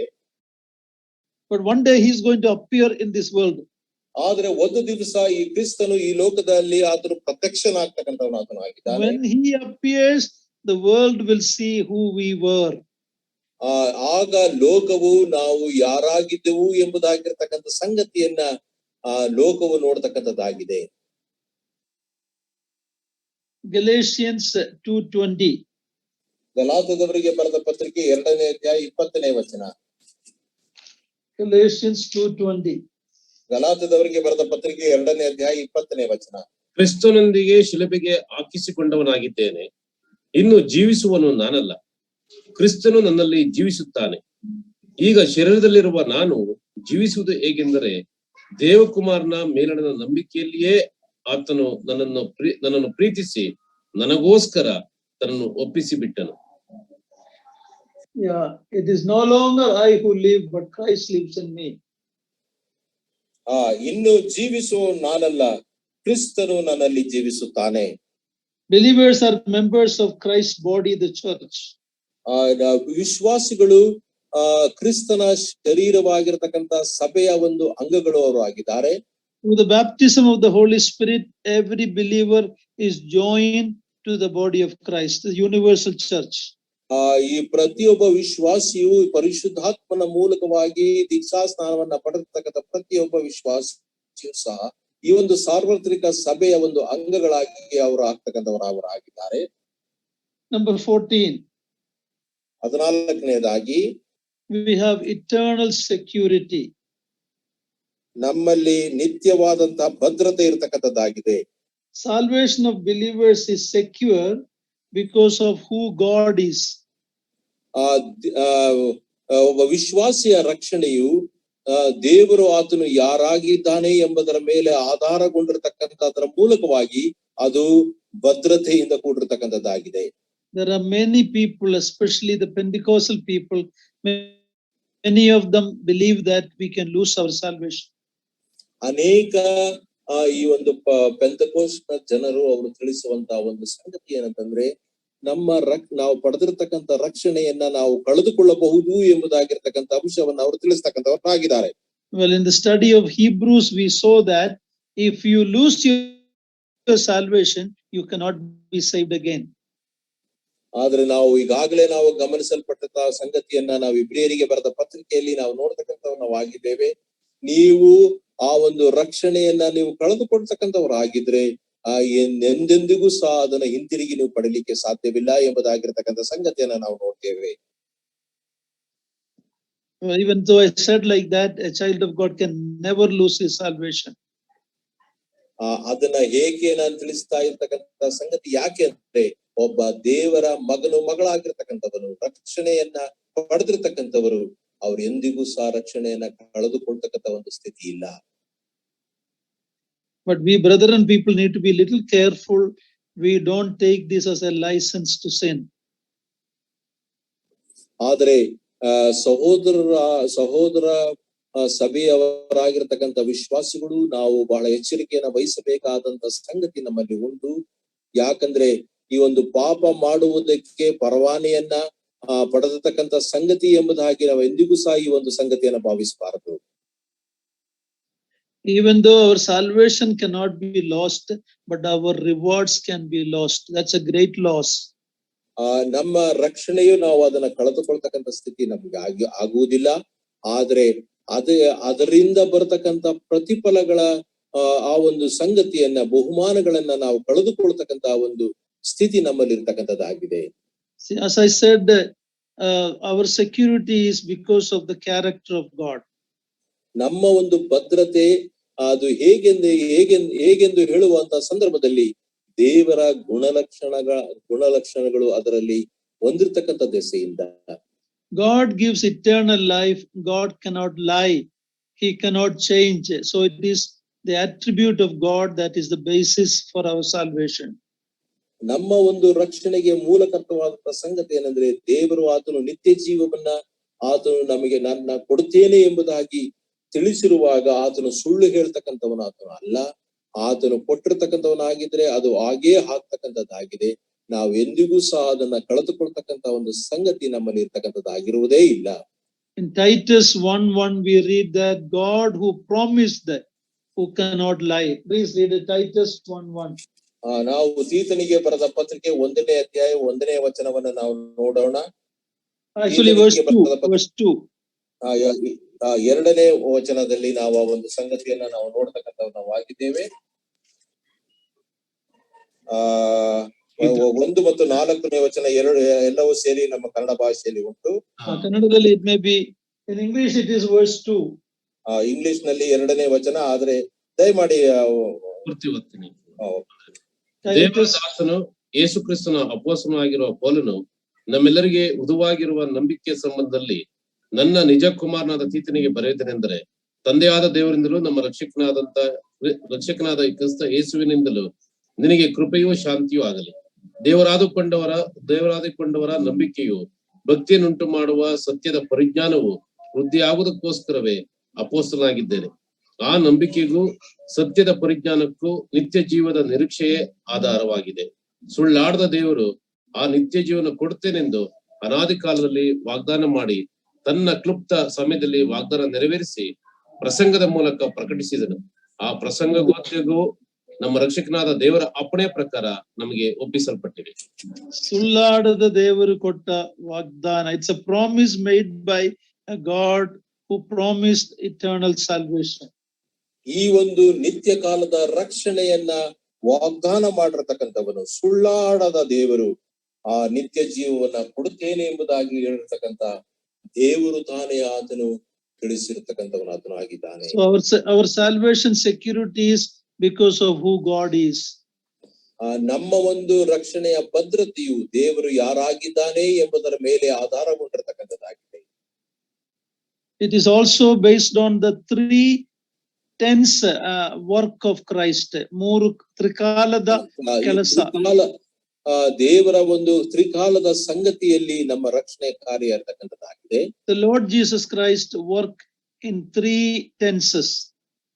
ಕರ್ತನಾದಂತ ಯೇಸು ಕ್ರಿಸ್ತನು ಮಾಡಿ ಮುಗಿಸಿದಂತ ಈ ಒಂದು ತ್ರಿಕಾಲದ ರಕ್ಷಣೆ ಕಾರ್ಯವಾಗಿರ್ತಕ್ಕಂಥದ್ದಾಗಿದೆ.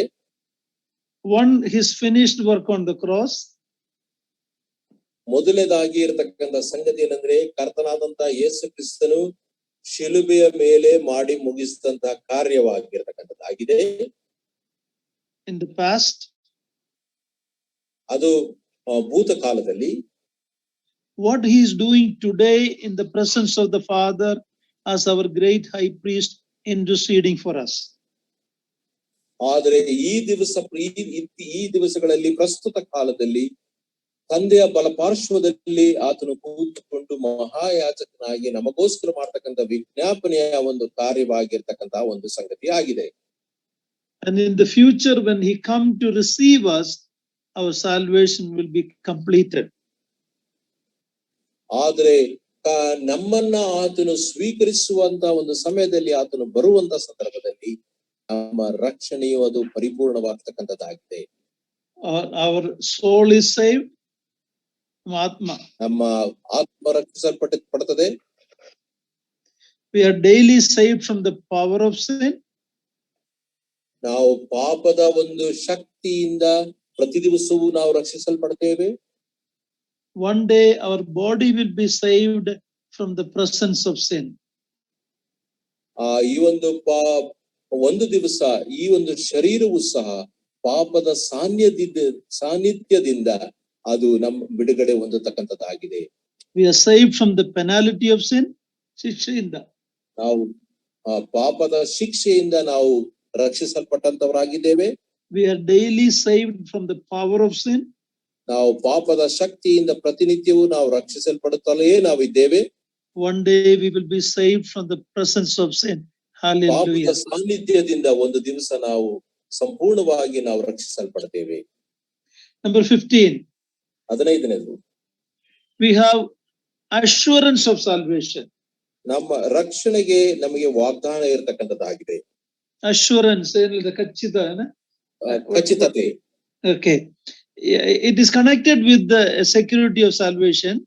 ಈ ಒಂದು ಸಂಗತಿಯು ಸಹ ರಕ್ಷಣೆಯ ಭದ್ರತೆಗೆ ಹೊಂದಿಕೊಂಡಿರ್ತಕ್ಕಂಥ ಸಂಗತಿಯಾಗಿಯೇ ಇರತಕ್ಕಂಥದ್ದಾಗಿದೆ. But it's a bit different because every believer may not have the assurance of salvation. ಆದ್ರೆ ಪ್ರತಿಯೊಬ್ಬ ವಿಶ್ವಾಸಿಗೂ ಸಹ ಈ ಒಂದು ರಕ್ಷಣೆಯ ಖಚಿತತೆ ಅವರಿಗೆ ಇಲ್ಲದೆ ಇರತಕ್ಕಂಥದ್ದಾಗಿದೆ. ಅದಕ್ಕೋಸ್ಕರವಾಗಿ there's a possibility that you are saved but you may not have the assurance. ನೀವು ರಕ್ಷಿಸಲ್ಪಟ್ಟಿದ್ದೀರಿ ಎಂಬುದಾಗಿರ್ತಕ್ಕಂಥ ಭಾವನೆ ಇರತಕ್ಕಂಥದ್ದಾಗಿದೆ. ಆದ್ರೆ ರಕ್ಷಿಸಲ್ಪಟ್ಟಿರ್ತಕ್ಕಂಥದ್ರ ಕುರಿತಾಗಿರ್ತಕ್ಕಂಥ ಖಚಿತತೆ ಅವರಿಗೆ ಇರುವುದಿಲ್ಲ. That may be because of not knowing the word of God well. ಅದು ಒಂದು ಸಂಗತಿ, ದೇವರ ವಾಕ್ಯವನ್ನ ಸರಿಯಾದಂತ ರೀತಿಯಲ್ಲಿ ತಿಳಿದುಕೊಳ್ಳದೆ ಇರತಕ್ಕಂಥದ್ರ ಮೂಲಕವಾಗಿ ಆಗಬಹುದು. The believer is secure in Christ whether or not he knows it or not. ಆದ್ರೆ ಒಬ್ಬ ವಿಶ್ವಾಸಿ ಎಂಬುದಾಗಿ ಹೇಳುವಂತ ಸಂದರ್ಭದಲ್ಲಿ ಆತನಿಗೆ ವಾಕ್ಯ ಗೊತ್ತೋ ಇಲ್ಲವೋ ಆದರೂ ಸಹ ಈ ಒಂದು ರಕ್ಷಣೆಯ ಭದ್ರತೆ ಆತನಲ್ಲಿ ಇರತಕ್ಕಂಥದ್ದಾಗಿದೆ. Because he is in Christ. ಯಾಕಂದ್ರೆ ಆತನು ಕ್ರಿಸ್ತನಲ್ಲಿರುವ ದೆಸೆಯಿಂದ. It has nothing to do with our feelings. ನಮ್ಮ ಒಂದು ಅನಿಸಿಕೆಗಳ ಮೇಲೆ ಆಧಾರಗೊಂಡಿರ್ತಕ್ಕಂಥ ಸಂಗತಿ ಅಲ್ಲ. However, by faith the believer can feel assured. ನಾವು ಆ ಒಂದು ನಂಬಿಕೆಯ ಮೂಲಕವಾಗಿ ಒಬ್ಬ ವಿಶ್ವಾಸಿಯು ಆತನು ಆ ಒಂದು ರಕ್ಷಣೆ ನಮಗೆ ದೊರೆತದೆ ಎಂಬುದಾಗಿರ್ತಕ್ಕಂಥ ಖಚಿತತೆಗೆ ಆತನು ಬರ್ತಕ್ಕಂಥ ಒಂದು ಸ್ಥಿತಿ ಆತನಲ್ಲಿ ಇರ್ತಕ್ಕಂಥದ್ದಾಗಿದೆ. God don't want you and I to live in fear whether God will accept us on that day or not. It is clear because the word of God assures us.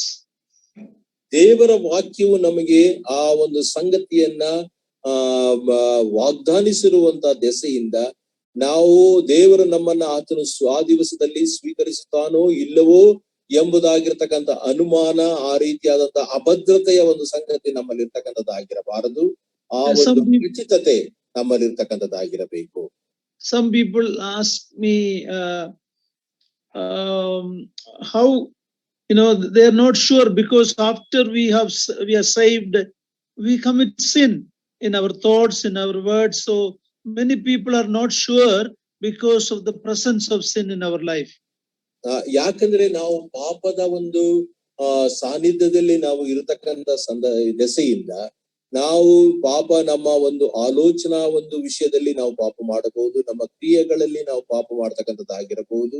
ಈ ರೀತಿ ಮಾಡ್ತಕ್ಕಂಥ ದೆಸೆಯಿಂದ ಈ ಒಂದು ಸಂಗತಿಗಳು ದೇವರು ನಮ್ಮನ್ನ ಸ್ವೀಕರಿಸದೆ ನಮ್ಮ ಒಂದು ರಕ್ಷಣೆಯ ಭದ್ರತೆ ಇಲ್ಲ, ಖಚಿತತೆ ಇಲ್ಲ ಎಂಬುದಾಗಿರ್ತಕ್ಕಂಥ ಒಂದು ಅರ್ಥೈಸುವಿಕೆ ಬರ್ತಕ್ಕಂಥವರಾಗಿರ್ತಾರೆ. Read 1 John chapter 5 verse 11 and 12. ಅದಕ್ಕೋಸ್ಕರವಾಗಿ ಮೊದಲನೇ ಯೋಹಾನ ಬರೆದ ಪತ್ರಿಕೆ chapter 5 5ನೇ ಅಧ್ಯಾಯ 11 and 12. 11 ಮತ್ತು 12ನೇ ವಚನವನ್ನ ಓದಿಕೊಳ್ಳೋಣ. ಆ ಸಾಕ್ಷಿ ಯಾವುದೆಂದರೆ ದೇವರು ನಮಗೆ ನಿತ್ಯ ಜೀವನ ಅನುಗ್ರಹಿಸಿದನು. ಆ ಜೀವವು ಆತನ ಮಗನಲ್ಲಿ ಅದೇ ಎಂಬುದೇ. ಯಾವನು ದೇವರ ಮಗನನ್ನು ಅಂಗೀಕರಿಸಿದ್ದಾನೋ ಅವನಿಗೆ ಆ ಜೀವಂಟು. ಯಾವನು ದೇವರ ಮಗನನ್ನು ಅಂಗೀಕರಿಸಲಿಲ್ಲವೋ ಅವನಿಗೆ ಆ ಜೀವವಿಲ್ಲ. It cannot be more clearer than this. ಇದಕ್ಕಿಂತಲೂ ಸಹ ಸ್ಪಷ್ಟೀಕರಣದ ಸಂಗತಿ ಬೇರೆ ಇನ್ನೊಂದಿಲ್ಲ. If you have put your trust in the Lord Jesus Christ, you have the Son, you have the Lord, and you have eternal life. ಯಾವನು ದೇವರ ಮಗನನ್ನ ಅಂಗೀಕರಿಸಿದ್ದಾನೋ ಅವನಿಗೆ ಆ ಒಂದು ಜೀವ ಉಂಟು. ಯಾವನು ದೇವರ ಮಗನನ್ನು ಅಂಗೀಕರಿಸಲಿಲ್ಲವೋ ಅವನಿಗೆ ಆ ಜೀವವಿಲ್ಲ. I talked to a lot of nominal Christians, like the Catholics and many other groups, they will say, how can we know? It is only after we die and we stand before God, God will take a balance and check your life, whether you have done enough good or enough bad, based on that. They don't know this verse that if you have the Son, you have life. ನಿಮಗೆ ದೇವರ ಮಗನು ಇರ್ತಕ್ಕಂಥದ್ದಾಗಿದ್ರೆ ನಿಮ್ಮಲ್ಲಿ ಜೀವ ಉಂಟು ಎಂಬುದಾಗಿರ್ತಕ್ಕಂಥ ಸಂಗತಿ ಅನೇಕ ಈ ನಾಮಧೇಯ ಕ್ರೈಸ್ತರಿಗೆ ಅರ್ಥವಾಗಿರ್ತಕ್ಕಂಥದ್ದಾಗಿರುವುದಿಲ್ಲ. ನಾನು ಅನೇಕ ಈ ರೀತಿಯಾದಂತ ರೋಮನ್ ಕ್ಯಾಥಲಿಕ್ನವರು ಅನೇಕ ನಾಮಧೇಯ ಕ್ರೈಸ್ತರೊಟ್ಟಿಗೆ ನಾನು ಮಾತನಾಡ್ತಕ್ಕಂಥ ಸಂದರ್ಭದಲ್ಲಿ ಅವರು ಹೇಳ್ತಕ್ಕಂತ ಒಂದು ಸಂಗತಿ ಏನಂದ್ರೆ, ಈಗ ನಾನು ಹೇಗೆ ಹೇಳಲಿಕ್ಕೆ ಸಾಧ್ಯತೆ ಇದೆ, ನಾನು ಆತನ ಮುಂದೆ ನಿಲ್ತಕ್ಕಂಥ ಸಂದರ್ಭದಲ್ಲಿ ಆತನು ನನ್ನ ಒಳ್ಳೆ ಕಾರ್ಯವನ್ನ ಕೆಟ್ಟ ಕಾರ್ಯವನ್ನ ಆತನು ಎಲ್ಲಾ ಸಂಗತಿಯನ್ನ ಆತನು ಪರಿಶೋಧಿಸಿ ಆತನು ತೀರ್ಮಾನಿಸುವಂತ ಸಂದರ್ಭದಲ್ಲಿ ನನಗೆ ಗೊತ್ತಾಗ್ತದೆ ಎಂಬುದಾಗಿ ಅವರು ತಿಳಿಸ್ತಾರೆ. In the Roman Catholic system earlier, I don't know now, it was anathema. It was anathema means shapagrastanu. It is, if anybody is saying that yes, I am saved for sure, it was an anathema in earlier. I don't know whether they changed that view or not. ಈ ಒಂದು Roman Catholic ನ ಒಂದು ಸಂಗತಿಯಲ್ಲಿ ಮುಂಚೆ ಆ ರೀತಿ ಇತ್ತು, ಈಗ ಆ ರೀತಿಯಾಗಿ ಇದೆಯೋ ಇಲ್ಲವೋ ಅಥವಾ ಅದನ್ನ ಬದಲಾಯಿಸಿರಬಹುದು. ಈ ರೀತಿಯಾಗಿ ಆತನು ಅನಾಥಮ ಬ್ರದರ್, ನಾನು ಹೇಳ್ತೇನೆ, ಖಚಿತವಾಗಿ ನನಗೆ ರಕ್ಷಣೆ ಇದೆ ಎಂದು ಹೇಳಿದರೆ ನೀವು ಶಾಪಗ್ರಸ್ತ, ನೀವು ಹಂಗ ಹೇಳಲಿಕ್ಕೆ ಎಂದಿಗೂ ಸಾಧ್ಯವಿಲ್ಲ. That is the way they use to teach. Yes, brother. If anybody say that I have salvation for sure, that was a curse, that was an anathema. ನನ್ನಲ್ಲಿ ನಾನು ರಕ್ಷಿಸಲ್ಪಟ್ಟಿದ್ದೇನೆ, ನನಗೆ ನಿತ್ಯ ಜೀವಿತ ಉಂಟು ಎಂಬುದಾಗಿ ಯಾರಾದರೂ ತಿಳಿಸ್ತಕ್ಕಂಥವರಾಗಿದ್ರೆ ಅವರು ಶಾಪಗ್ರಸ್ತರು ಅವರಾಗಿರುತ್ತಾರೆ ಎಂಬುದಾಗಿರ್ತಕ್ಕಂಥ ಸಂಗತಿ ರೋಮನ್ ಕ್ಯಾಥಲಿಕ್ನ ಆ ಒಂದು ಆದಿಯ ಒಂದು ಬೋಧನೆಯಲ್ಲಿ ಅವರಿಗಿರ್ತಕ್ಕಂಥದ್ದಾಗಿತ್ತು. ಈಗ ಆ ರೀತಿಯಾದಂತ ಬೋಧನೆ ಇದೆಯೋ ಅಥವಾ ಬದಲಾಯಿಸಿದ್ದಾರೋ ನನಗೆ ಗೊತ್ತಿಲ್ಲ. Even if the Pope die, they will have to pray for his soul. ಈ ಒಂದು ವೇಳೆ ಪೋಪು ಆತನು ಗತಿಸಲ್ಪಟ್ರೆ ಅಥವಾ ಸತ್ತರೆ ಆತನ ಒಂದು ಆತ್ಮಕ್ಕೋಸ್ಕರವಾಗಿ ಅವರು ಪ್ರಾರ್ಥಿಸಬೇಕಾದಂತ ಸ್ಥಿತಿ ಉಂಟು. When any priest or any Roman Catholic, they will never say that that person has gone to God's presence. They will pray for that soul. ಆತನು ಸತ್ತ ನಂತರವಾಗಿ ಆತನ ಆತ್ಮ ದೇವರ ಬಳಿಯಲ್ಲಿ ಹೋಗಿರ್ತಕ್ಕಂಥದ್ದಾಗಿದೆ ಎಂಬುದಾಗಿ ಯಾವ ಒಬ್ಬ ಪ್ರೀಸ್ಟ್ ಆಗ್ಲಿ, ಅಲ್ಲಿ ಇರ್ತಕ್ಕಂಥ ಫಾದರ್ಗಳಾಗ್ಲಿ, ಪೋಪ್ ಯಾರು ಸಹ ಆ ರೀತಿಯಾಗಿ ತಿಳಿಸುವುದಿಲ್ಲ, ಪ್ರಾರ್ಥಿಸುವುದಿಲ್ಲ.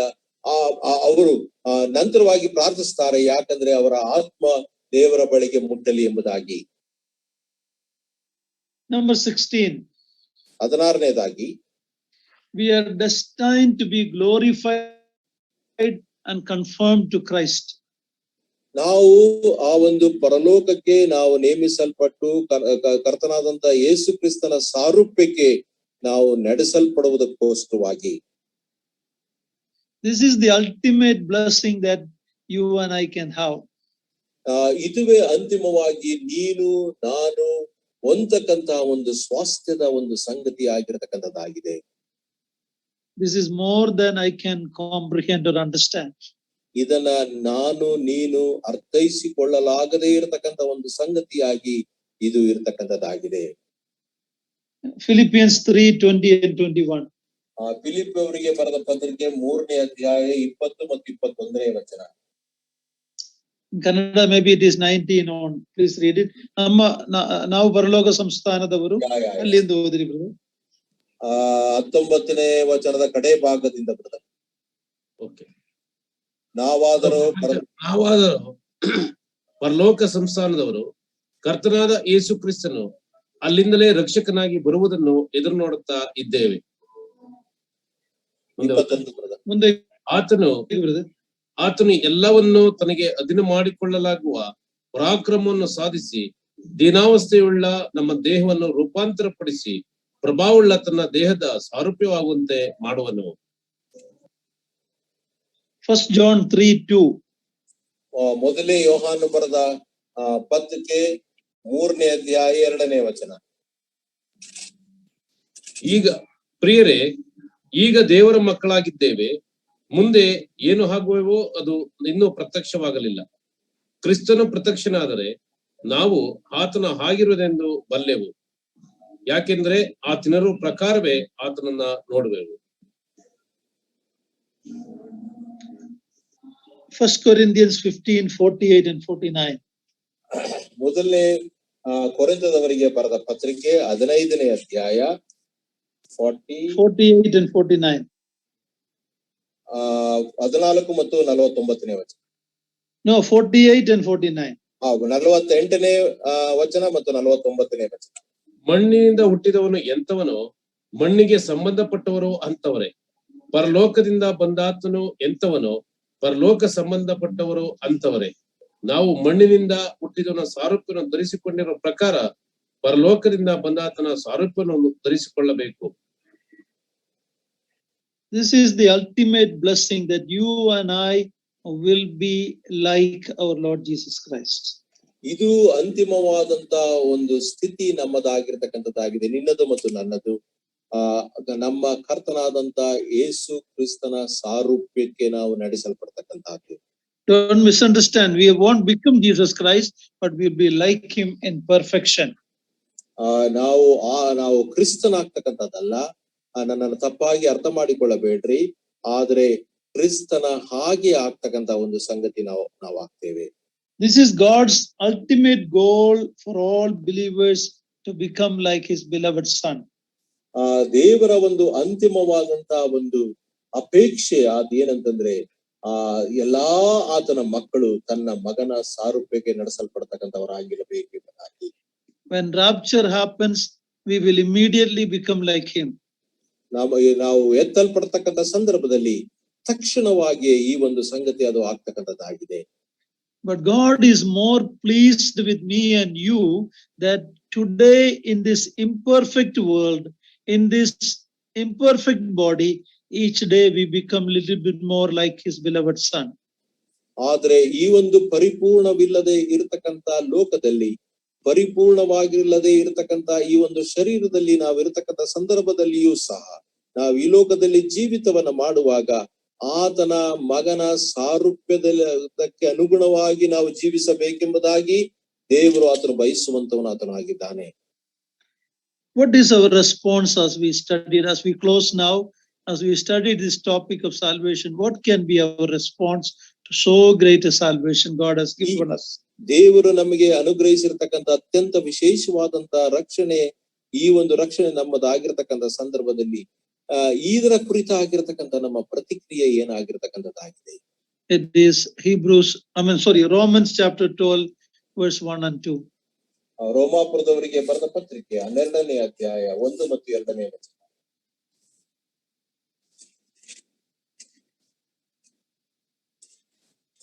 Romans 12 1 and 2 brother. 12ನೇ ಅಧ್ಯಾಯ 1 ಮತ್ತು 2ನೇ ವಚನ. ರೋಮಾಪುರದವರಿಗೆ ಬರೆದ ಪತ್ರಿಕೆ 12ನೇ ಅಧ್ಯಾಯ 1 ಮತ್ತು 2ನೇ ವಚನ. ಆದ್ದರಿಂದ ಸಹೋದರರೇ,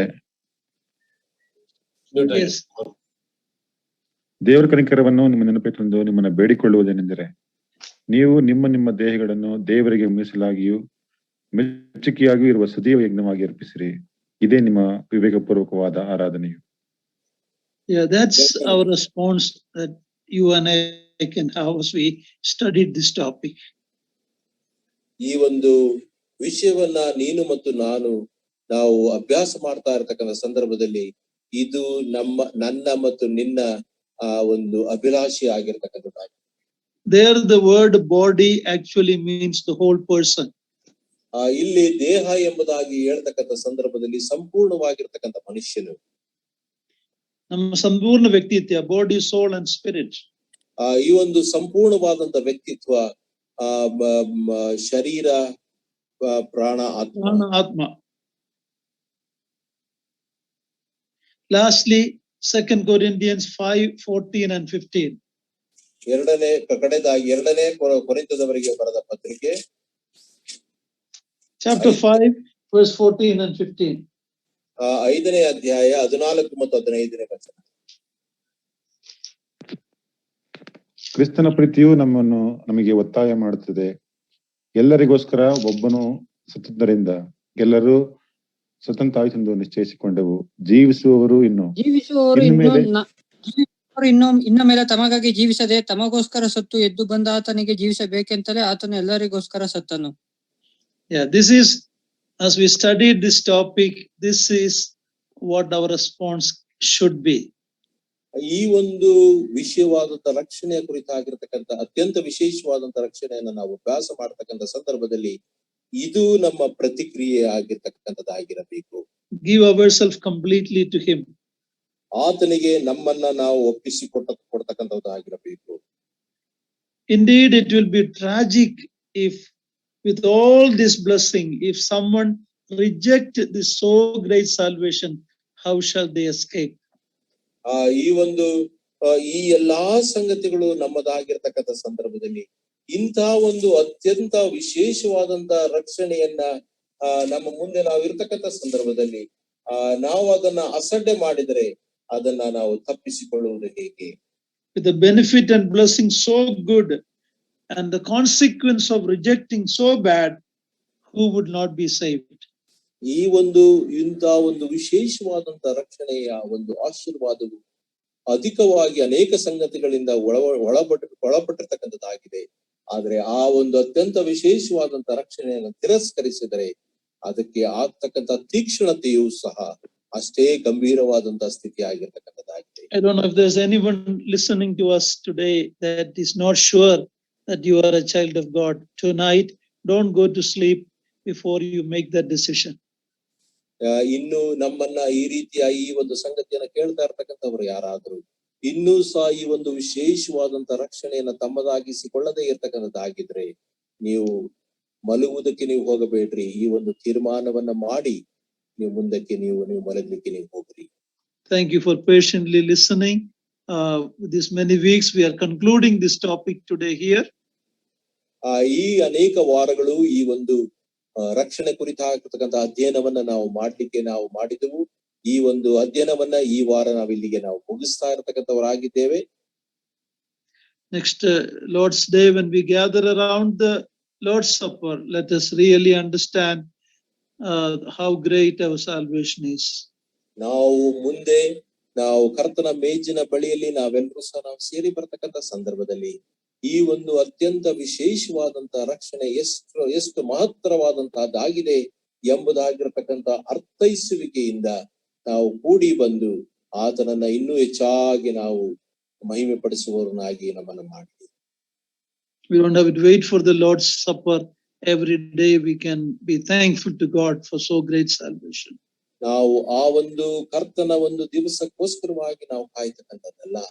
ನಾವು ಪ್ರತಿಯೊಂದೊಂದು ಗಳಿಗೆಯಲ್ಲಿಯೂ ಸಹ ಪ್ರತಿಯೊಂದು ದಿವಸದಲ್ಲಿಯೂ ಸಹ ಈ ಒಂದು ಅತ್ಯಂತ ವಿಶೇಷವಾದಂತ ರಕ್ಷಣೆ ನಮಗೆ ಕೊಟ್ಟಿರ್ತಕ್ಕಂಥದ್ರಲ್ಲಿ ನಾವು ಎಷ್ಟಾಗಿ ನಾವು ಆಭಾರಿಗಳು ಮತ್ತು ಕೃತಜ್ಞತೆ ಉಳ್ಳಂತವರನ್ನಾಗಿರಬೇಕು. Thank you very much.